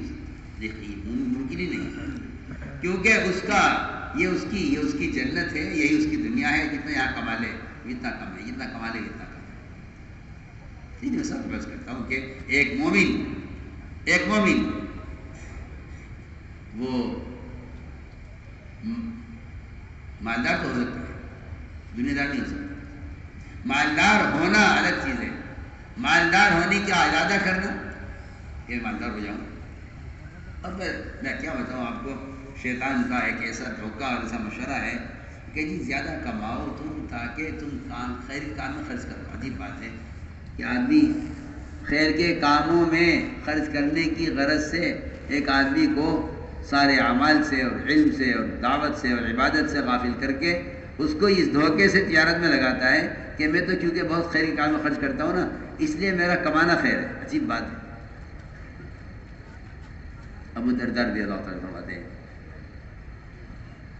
کہ میں روزانہ 300 اشرفیاں کماؤں، تکبیر والا میری فوت نہ ہو کسی بھی نماز کی، میری تکبیر والا فوت نہ ہو کسی بھی نماز کی، 300 اشرفیاں روزانہ کماؤں، بغیر کسی کا حق مارے ہوئے، بغیر کسی غبن کے، بغیر کسی اللہ کا حکم توڑے ہوئے۔ اور یہ 300 کے 300 اشرفیاں جو کمائی ہیں میں نے، اپنی ذات پر ایک بھی اشرفی خرچ نہ کروں، سب اللہ کے راستے میں خرچ کر دوں۔ تب بھی مجھے دو باتیں پسند نہیں ہیں۔ ایک تو مجھے یہ بات پسند نہیں ہے، اور دوسرے مجھے یہ بات پسند نہیں ہے کہ میری دکان مسجد کے قریب ہو۔ یہ دو باتیں انہوں کی قول میں ملتی ہیں کہ مجھے دو باتیں پسند نہیں ہیں کہ میری دکان مسجد کے قریب ہو اور میں 300 اشرفیہ روزانہ کماؤں، تکبیر اولیٰ کے ساتھ، نماز میری کوئی فوت نہ ہو، وہ کسی کا حق نہ ماروں، بالکل شریعت کے پابندی کے ساتھ کماؤں، تب بھی مجھے پسند نہیں ہے 300 اشرفیاں کمانا۔ تو لوگوں نے کہا کہ وہ درد ہے، اس میں کیا حرج ہے، اس میں کیا حرج ہے، اور تم کما کے بھی ساری چیزیں خرچ کر رہے ہو۔ تو فرمانے لگے کہ حساب کا اندیشہ ہے۔ سوچیے آپ، ایک آدمی 300 اشرفیاں کما کے ساری خرچ کر رہا ہے دین پر، اپنی ذات میں خرچ نہیں کر رہا ہے، اس سے حساب کس چیز کا ہوگا؟ اس سے کہیں کا حساب ہوگا؟ حساب تو اس سے ہو جو زکوٰۃ نہ دے، حساب تو اس سے ہو جو صدقات نہ کرے، حساب اس سے ہو جو جس کے ذمے اس کے حقوق واجبہ اس کے ذمے ہے وہ ادا نہ کرے، اس سے ہو حساب۔ ابو درداء تم سے کیا حساب ہے؟ تو میں نے غور کیا کہ وہ تو اتنا کہ خاموش ہو گئے کہ حساب کا ڈر ہے۔ میرے سے یہ بات آئی ہے کہ وہ کہتے ہیں کہ جو وقت لگا ہے اس تجارت میں، اس وقت کا سوال ہوگا۔ سچی بات ہے۔ آپ کو تو ایک پٹی بندھی گئی آنکھوں پہ سارے تاجروں کی کہ ہم تو کمانے وقت لگا رہے ہیں نا، کیونکہ اس کی فضائل ہیں۔ جی ہاں، اللہ۔ حالانکہ تجارت کے فضائل اللہ کی قسم تاجر بننے کے لیے نہیں ہیں، تجارت کے فضائل سوال کے حرام سے بچنے کے لیے۔ ہماری بات یاد رکھیں، تجارت کے فضائل ہیں وہ ایک حرام سے بچانے کے لیے تجارت کے فضائل بیان کیے گئے۔ سوچیے آپ، یہاں ان فضائل کی وجہ سے ایک آدمی تاجر بن جائے۔ کیا آپ کو فضائل تجارت تاجر بننے کے لیے بتائے گئے تھے؟ کتنی نکمے پن کی سوچ ہے، کتنی غلط سوچ ہے۔ آپ کو تجارت کے فضائل اس لیے بتائے گئے تھے تاکہ آپ کی شکل سوال کی نہ بنے۔ اس لیے میں کہا کرتا ہوں، ایک تو بیچارے وہ سر پھرے لوگ ہیں جو کہتے توکل کرو، تجارت ہی نہ کرو، وہ تو سر پھرے لوگ ہیں کہ اللہ پہ بھروسہ کرو، کیوں کر رہے تجارت، وہ تو سر پھرے لوگ ہیں۔ ایک قسم وہ ہے جو کہتی ہے بس تجارت کرو۔ حالانکہ تجارت کو میں نے بتایا کہ سبب کا اختیار کرنا توکل کے خلاف نہیں ہے، بلکہ سبب کا اختیار کرنا خود توکل ہے۔ ہماری بات توجہ سنیں، سبب اختیار کرنا خود توکل ہے۔ کیا مطلب ہے اس کا؟ کہ سبب کو اختیار کرنا توکل ہے۔ کیوں؟ اس لیے کہ میں اس سبب کے ذریعے مخلوق سے اپنی حاجت کو چھپا رہا ہوں۔ مخلوق سے حاجت کا چھپانا خود توکل ہے۔ مخلوق سے، ہاں میں تو صاف تو بحث کرتا ہوں کہ تجارت مخلوق سے فائدہ اٹھانے کے لیے نہیں ہے، تجارت تو مخلوق سے استغنا کے لیے ہے، خالق سے استفادے کے لیے۔ کیوں خالق سے استفادہ تجارت کے ذریعے؟ تو بہت آسان بات ہے کہ میں نے کیونکہ تجارت مخلوق سے اپنی حاجت کو چھپانے کے لیے تجارت کی ہے کہ کوئی مجھے جو ہے مستحق نہ سمجھے، میں نے اس لیے ایسی تجارت کرتا ہوں کہ میں مستغنی ہوں مخلوق سے، اور مخلوق سے استغنا ظاہر کرنا یہی خالق سے استفادے کا اور خالق کی ذات سے فائدہ اٹھانے کا یہی ذریعہ ہے۔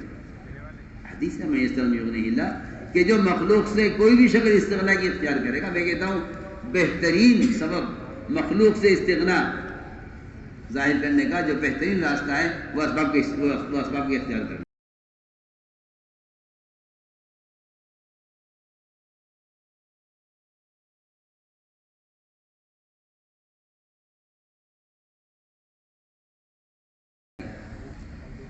کسی اور راستے سے دیں، وہ راستے تو ایسے ہیں جہاں انسانوں کے خیالات اور تصورات پہنچ بھی نہیں سکتے، من حیث لا یحتسب۔ تو میں کہہ رہا تھا کہ تجارت لوگ سمجھتے ہیں کہ کسی بھی ذریعے سے مال مل جائے کام ہو جائے،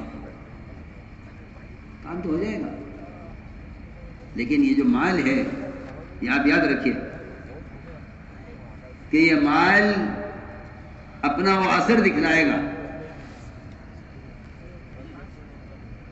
اپنا وہ اثر دکھلائے گا کہ یہ جنگل کی آگ کی طرح بے دینی لائے گا، ایسی پھیلے گی بے دینی۔ میں مثال دیتا ہوں آپ کو،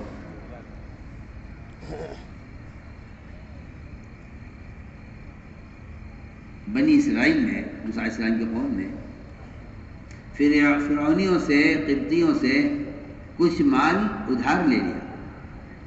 ادھار مال لیتے ہیں لوگ ایک دوسرے سے، مسلمان لیتے ہیں غیر مسلموں سے، مسلم لیتے ہیں مسلمانوں سے، ادھار مال لے لیا۔ کیسا مال ہے وہ تو وہ جانے، بھائی ہم تو ادھار لے رہے ہیں، لے کے واپس کر دیں گے۔ ادھار مال لیا بنی اسرائیل نے قبطیوں سے، ایک شادی آ گئی اچانک، شادی میں خرچ کرنا تھا اور یہ تھا کہ شادی کے بعد مال واپس کر دیں گے۔ خیر وہ جیسا اللہ معاف کرے آج کل لوگوں کا خیال ہے کہ بھئی کوئی بھی حاجت پیش آ جائے تو کسی بھی راستے سے حاجت پوری ہو جائے۔ یہ دیکھو کہ حاجت مؤخر ہو سکتی ہے لیکن حرام راستے سے پوری نہ ہو، حاجت مؤخر ہو جائے حرام راستے سے پوری نہ ہو۔ انہوں نے ان سے مال مستعار لیا کہ واپس کر دیں گے، تو اللہ کی شان اس مال کی واپسی سے پہلے فرعون غرق ہو گیا، وہ فرعون غرق ہو گیا اس مال کی واپسی سے پہلے، وہ مال اس کے پاس رہ گیا۔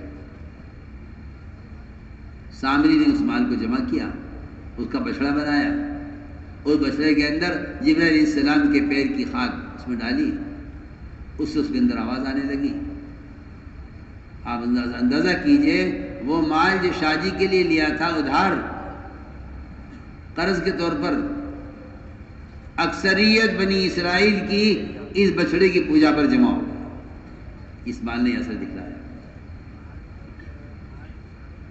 آپ اندازہ کریں، اس مال نے اپنا یہ اثر دکھلایا کہ اکثریت بنی اسرائیل اس بچڑے کی بات پر جمع ہو گئی۔ اس لیے میں عرض کرنا چاہتا ہوں کہ مولانا صاحب فرمایا کرتے تھے کہ لوگ لقمے کو معمولی سمجھ کے کھا لیتے ہیں، حالانکہ لقمہ سمندر ہے، خیرات اس کے موتی ہیں۔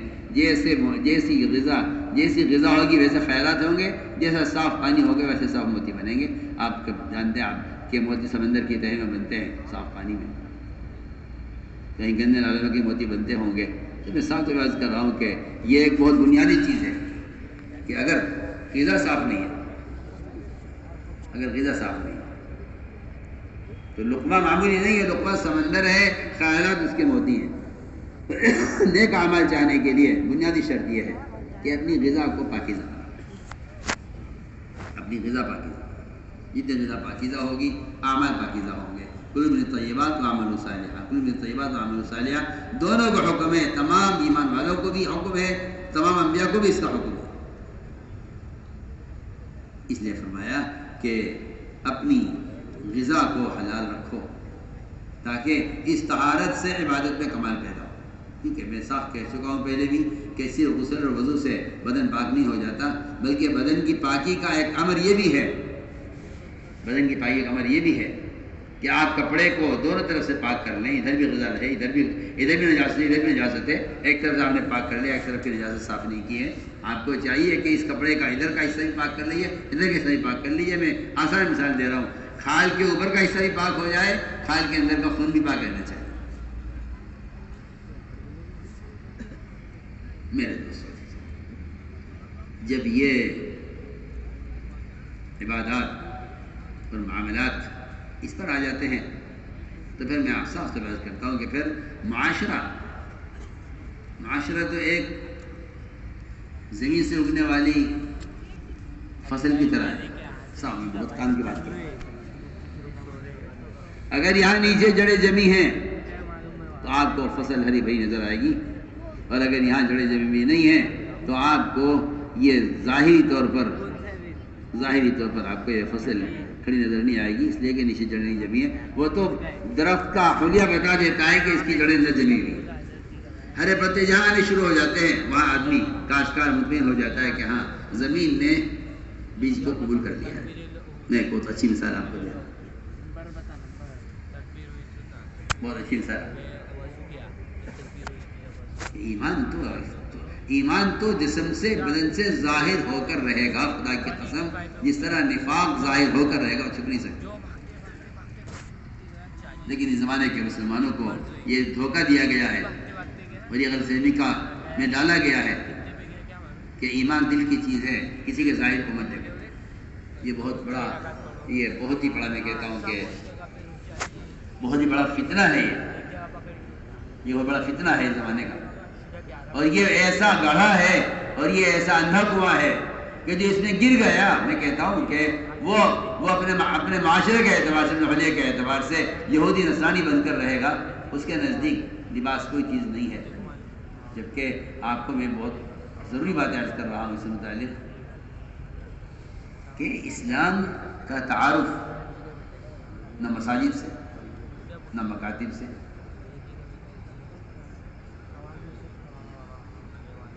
نہ یہ کہ آپ کوئی جھنڈا اسلام کا بنا لیں، اس پہ لا الہ الا اللہ محمد صلی اللہ علیہ وسلم لکھ دیں.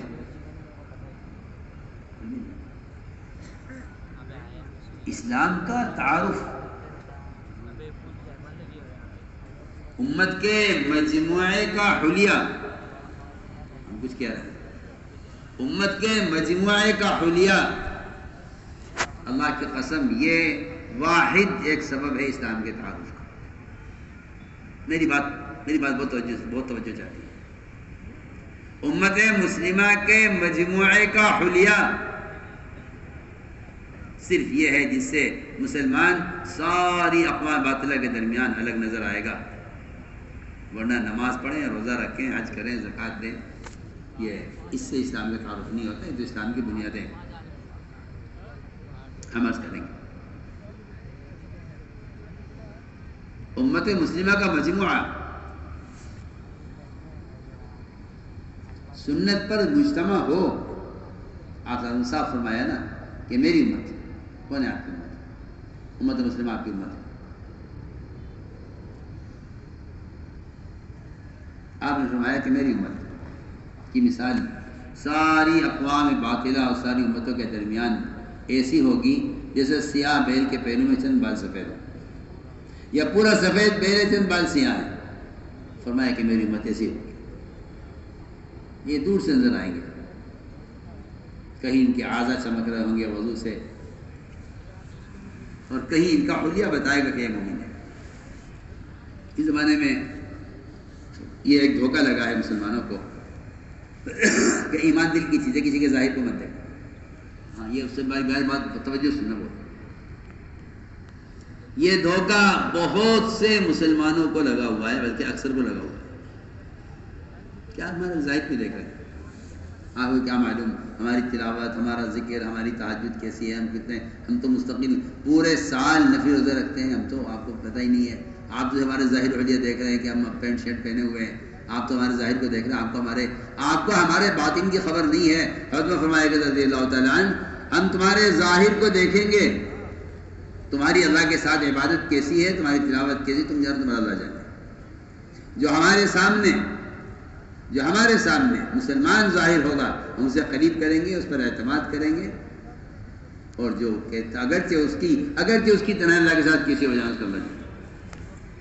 میں بہت اہم بات اس کا، یہ ایک دھوکہ لگا ہے کہ بھئی دیکھو کسی کے ظاہر کو مت دیکھو، تمہیں کیا معلوم کس آدمی کا دل کیسا ہے۔ تو وہ صاف کہہ دیتے ہیں کہ حلیوں کو مت دیکھو، حلیوں کو مت دیکھو، ایمان کی جگہ دل ہے۔ جبکہ آپ کو معلوم ہونا چاہیے کہ کسی کے ظاہر کو مت دیکھو، ایمان کا تعلق دل سے ہے۔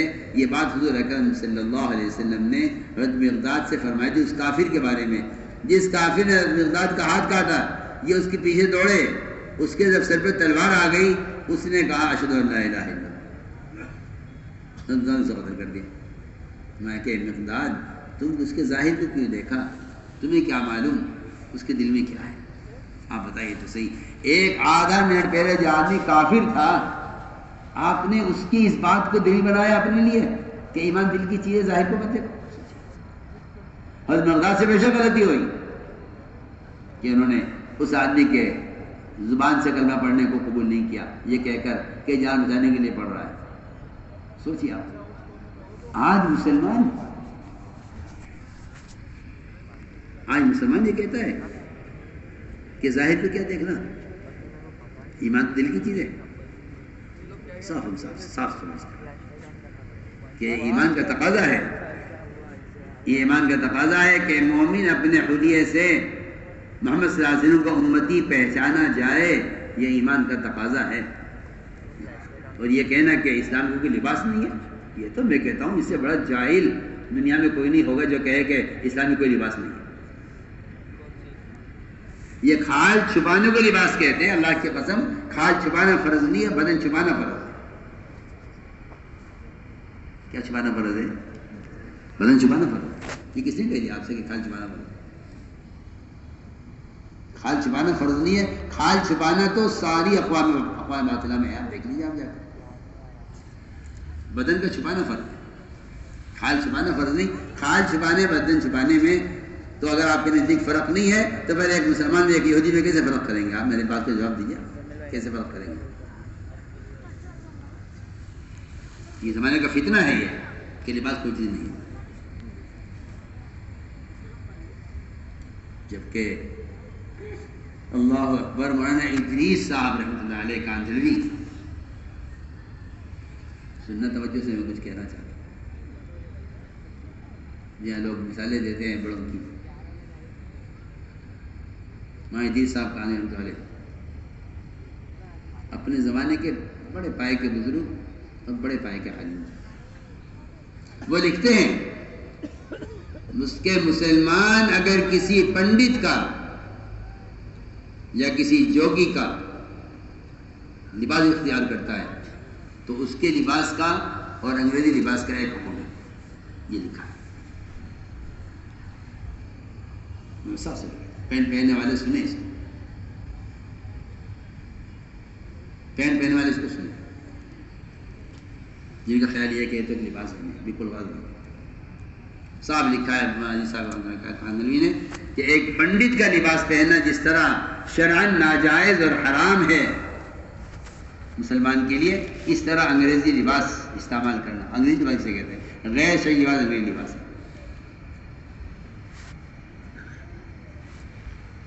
ساتر لباس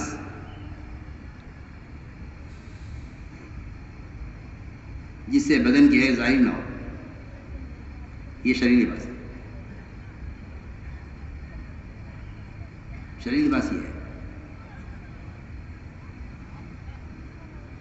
تو میں نے عرض کیا کہ آج کل یہ ایک فتنہ بن گیا ہے، کیونکہ لوگوں نے منکرات کو مختلف ہی کر لیا۔ یہ زمانے کا المیہ ہے، یہ زمانے کا المیہ ہے کہ منکرات مختلف ہی کر دو، وہ کہ حلال ہے، وہ کہ جائز ہے، وہ کہ ناجائز ہے، وہ کہ ٹھیک ہے، وہ کہ غلط ہے، جی ہاں اسے مختلف ہی کر دو۔ یہ بھی میں سمجھتا ہوں کہ یہ ایک ایسی حجیوں کی چال ہے کہ وہ اپنے معاشرے کو مسلمانوں پر مسلط کرنے کے لیے، جی ہاں وہ آپ کے لیے شکل بنا کر آ جائیں گے، اور تو اتنا ہی تھوڑی ہے، بلکہ اس سے زیادہ کام کر لیں گے. وہ تو آپ کو سند بھی پیش کر دیں گے اپنی کہ ہم بھی پڑھے لکھے آدمی ہیں، ہم بھی کوئی جاہل نہیں ہے. سب بات ہے، میں تو کھل کر آپ سے کہہ رہا ہوں، مجھے اس میں کوئی تکلف نہیں ہے.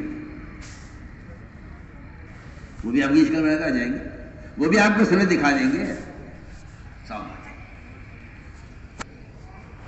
نہیں میرے دوستوں. مسلمان کا لباس یہ تو اس کے اسلام کو ظاہر کرنے کا سب سے بنیادی سبب ہے.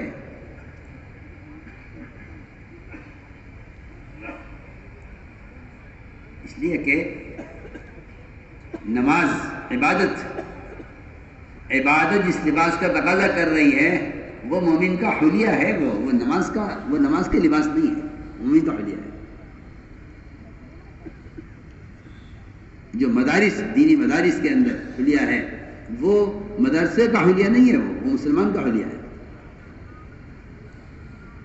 جو علماء کا حلیہ ہے، اللہ کی قسم وہ علماء کا حلیہ نہیں ہے، وہ مسلمان کا حلیہ ہے. یہ جو ایک جہالت پیدا ہو گئی ہے نا کہ بھئی علماء کو ایسا ہونا چاہیے، عوام کو ایسا ہونا چاہیے. میں کہتا ہوں کہ آپ نے طے کر لیا ہے کہ علماء کو ایسا ہونا چاہیے اور مسلمانوں کو یہودی بن کے رہنا چاہیے. یہ فیصلہ کیا ہے آپ نے صاف صاف کیا؟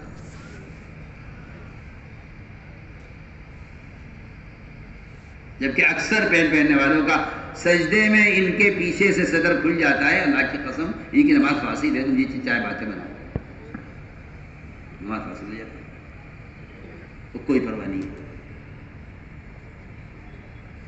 ننگے پھرتے رہتے ہیں، سمجھتے ہیں ہم کپڑے پہنے ہوئے ہیں.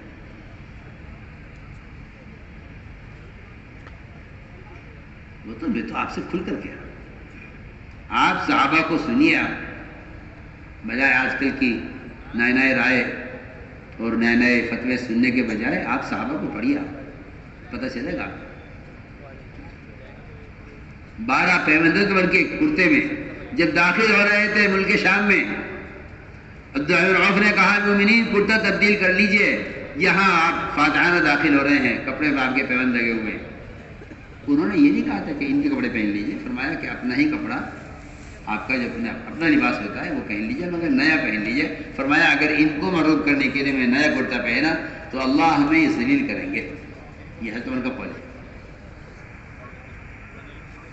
لباس تبدیل کرنے کو نہیں کہا، کرتا نیا پہن لیجئے. صرف کہ اگر نیا کرتا میں اس لیے پہنوں کہ انہیں مغلوب کرنا چاہتا ہوں.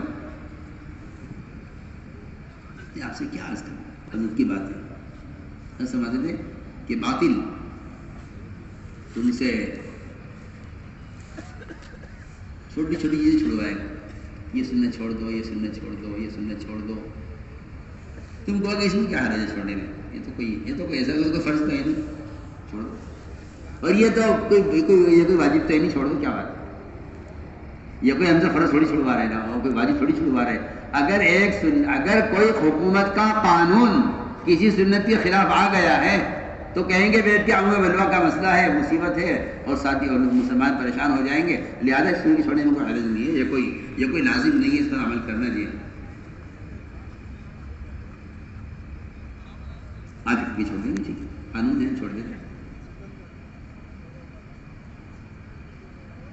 آپ کی کوئی زمین لے جانے لگے، آپ کا کوئی مکان پہ دعویٰ کر دے، آپ کی دکان پہ کوئی جھوٹے کاغذ بنا کر عدالت میں اس کو اپنا بنانے لے جا کر آپ کھڑے ہو جائیں گے جا کر میری دکان ہے، میرا مکان ہے، آپ کیسے دعویٰ کر رہے ہیں اس کا. وہ اس پر لاکھوں پیسہ خرچ کر دے گا، وکیل کرے گا. اور اگر اس کی سنتیں لے جاؤ کہ ہاں لے جاؤ، تمہارا لباس لے جاؤ، ہمارا چہرہ لے جاؤ، ہمارا لباس لے جاؤ، تم ہماری شادیاں لے جاؤ، جو چاہے لے جاؤ، کوئی مسئلہ نہیں ہے. اگر تم کبھی نماز کے خلاف آؤ گے تو پھر ہم دیکھیں گے کیا کرنا ہے. یہ چھوٹی موٹی چیزوں میں تو کوئی حرج نہیں ہے. میں تو آپ سے عرض کرتا ہوں، جو آدمی استنجے کی لائن کی سنت کو ہلکا سمجھتا ہے وہ منافق ہو سکتا ہے. وجہ اس کی ہے کہ منافقین نے یہ کہا تھا صحابہ سے کہ تمہارے نبی بھی عجیب ہیں، بھائی بڑے بڑے کام کریں، ادھر کفر سے مقابلہ کر رہے ہیں، ادھر معرکے ہو رہے ہیں، ادھر غزوے ہو رہے ہیں، ادھر یہ ہو رہا ہے، اور ادھر بڑے بڑے کام کریں نا. بھائی دیکھو، نماز پڑھو، سود نہ کھاؤ اور زنا نہ کرو، شراب نہ پیو، چوری نہ کرو، یہ بڑے بڑے کام کریں نا. یہ کیا چھوٹے چھوٹے کام کرتے ہیں؟ استنجا اس طرح کرو، طہارت اس طرح لو، پانی اس طرح لو، بھیلا اس طرح استعمال کرو. یہ چھوٹی چھوٹی چیزیں تو ضروریات ہیں، اس طرح جاؤں گی پوری ہو جائیں گی. آپ کے نبی یہ چھوٹی چھوٹی چیزوں کو چھیڑتے ہیں. علماء نے لکھا ہے کہ منافق کی یہ بات صرف اس لیے ہے کہ اس کے نزدیک نماز کی اہمیت نہیں ہے، اس لیے طہارت کی اہمیت نہیں.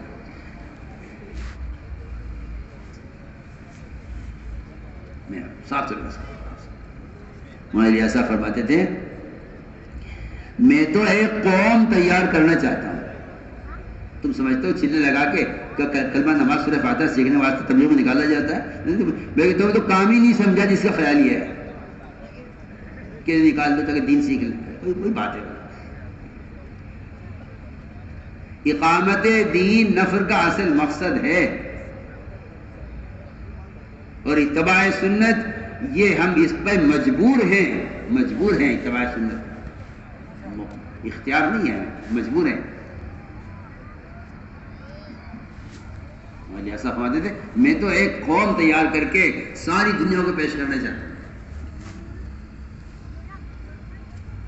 اور لوگ سمجھتے ہیں چلا لگا لو، دین سیکھ لو، تبلیغ میں لگ جاؤ، مدرسہ ہے چلتا پھرتا، تھوڑا سا سیکھ لو کچھ تاکہ سیکھ کے فارغ ہو جاؤ.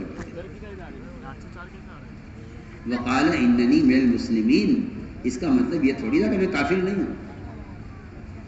اس کا مطلب یہ تھا کہ اگر حلیے کی سنتوں سے لے کر فرائض تک کسی چیز کے مقابلے پر آپ آئے تو میں کہہ دوں گا کہ میں اسے نہیں کر سکتا، کیونکہ میں مسلمان ہوں.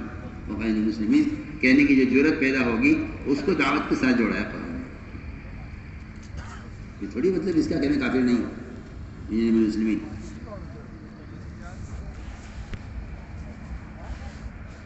میں صاف طور پہ آپ سے عرض کرتا ہوں کہ اپنے آپ کو سنت لباس کا پابند بنائیں. جو قوم اپنے معاشرے پر مجتمع نہیں ہوتی وہ قوم مردہ ہوتی ہے، چاہے مسلمان کیوں نہ ہو. جو قوم معاشرے پر مجتمع ہوتی ہے وہ قوم زندہ ہوتی ہے، چاہے غیر مسلم کیوں نہ ہو.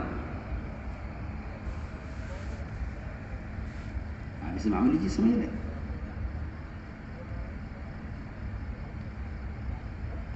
اپنے اسلام کو ظاہر کرنے کا مطلب نماز، روزہ، حج و زکوٰۃ نہیں ہے. اپنے اسلام کو ظاہر کرنے کا مطلب یہ ہے کہ آپ کا حلیہ، آپ کا کھانا، آپ کا پینا، آپ کی بیاہ، آپ کی شادی، آپ کی ہر ضرورت وہ ایسی سنت کے مطابق ہو کہ لوگ سمجھیں کہ ہاں یہ مسلمان ہے. لوگ کہتے ہیں جی کیا کریں، مجبوری ہے. کیا مجبوری ہے؟ سیدھی قانونی ہے. ٹھیک ہے، قانون ہے. آپ نے قانون کے مقابلے میں اپنے دین کو بچانے کی کیا کوشش کی؟ یہ سوال ہے سب سے. قانون نہیں ہوا کرے، آپ نے کیا کوشش کی؟ میں تو مثال دے چکا ہوں نا.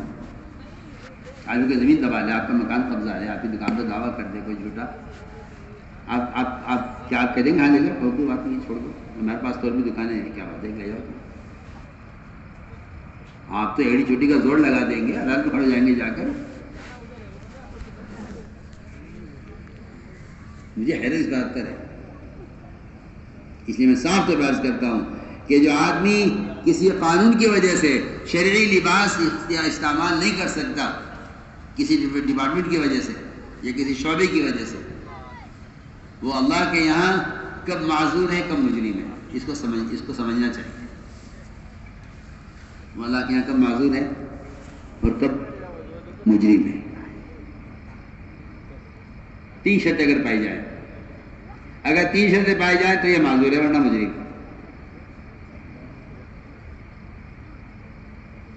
پہلی شرط کہ آپ نے اس کے لیے کوشش کیا کی. یہ نہیں جی میرا یہ سنت لباس ہے.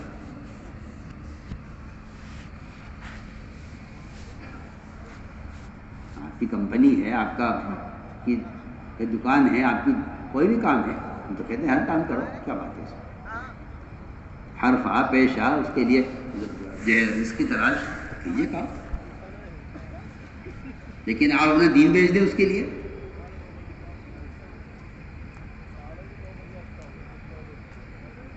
ایک آدمی کو اگر تنخواہ کم ملتی ہے وہ کہتا ہے جی میں تو کام نہیں کر سکتا، مجھے تنخواہ کم مل رہی. اگر آدمی کو تنخواہ زیادہ مل رہی ہو، اس سے کہا جائے کہ دیکھیے نماز کے لیے وقت نہیں ملے گا، چلیے دیکھی جائے گی بعد میں. آپ سوچ لینا سی جہاں فرائض اور سنتیں ضائع ہو رہی ہوں وہاں تو آپ تیار ہیں ملازمت کے لیے، اور جہاں آپ کی تنخواہ کم مل رہی ہے وہاں آپ تیار نہیں ہیں۔ میں نہیں کہتا کہ آپ چھوڑ دیے، اگر آپ نے چھوڑ دیا تو آپ دنیا والے میں ہار گئے، اور اگر آپ نے قبول کر لیا تو آپ دین میں ہار گئے۔ کیا کریں؟ پہلا کام یہ ہے، پہلا سوال یہ کہ آپ نے اس کے لیے کیا کوشش کی؟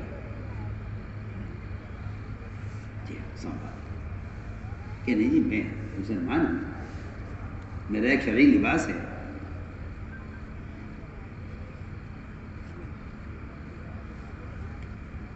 دوسری شرط کہ جتنی دیر آپ اس لباس میں ہیں آپ اللہ سے شرماتے رہیں، روتے رہیں، استغفار اللہ سے کرتے رہیں کہ اللہ مجبوری ہے، ورنہ میری مجال نہیں تھی کہ محمد صلی اللہ علیہ وسلم کے حلیے کے مقابلے میں یہود و نصارے کے حلیے میں رہتا ہے، یہ میری مجال نہیں تھی۔ دو شرط۔ تیسری شرط جو بہت اہم بھی ہے بہت آسان بھی ہے، بہت اہم بھی ہے بہت آسان بھی ہے، آپ وہاں سے نکلتے ہی لباس تبدیل کر لیں۔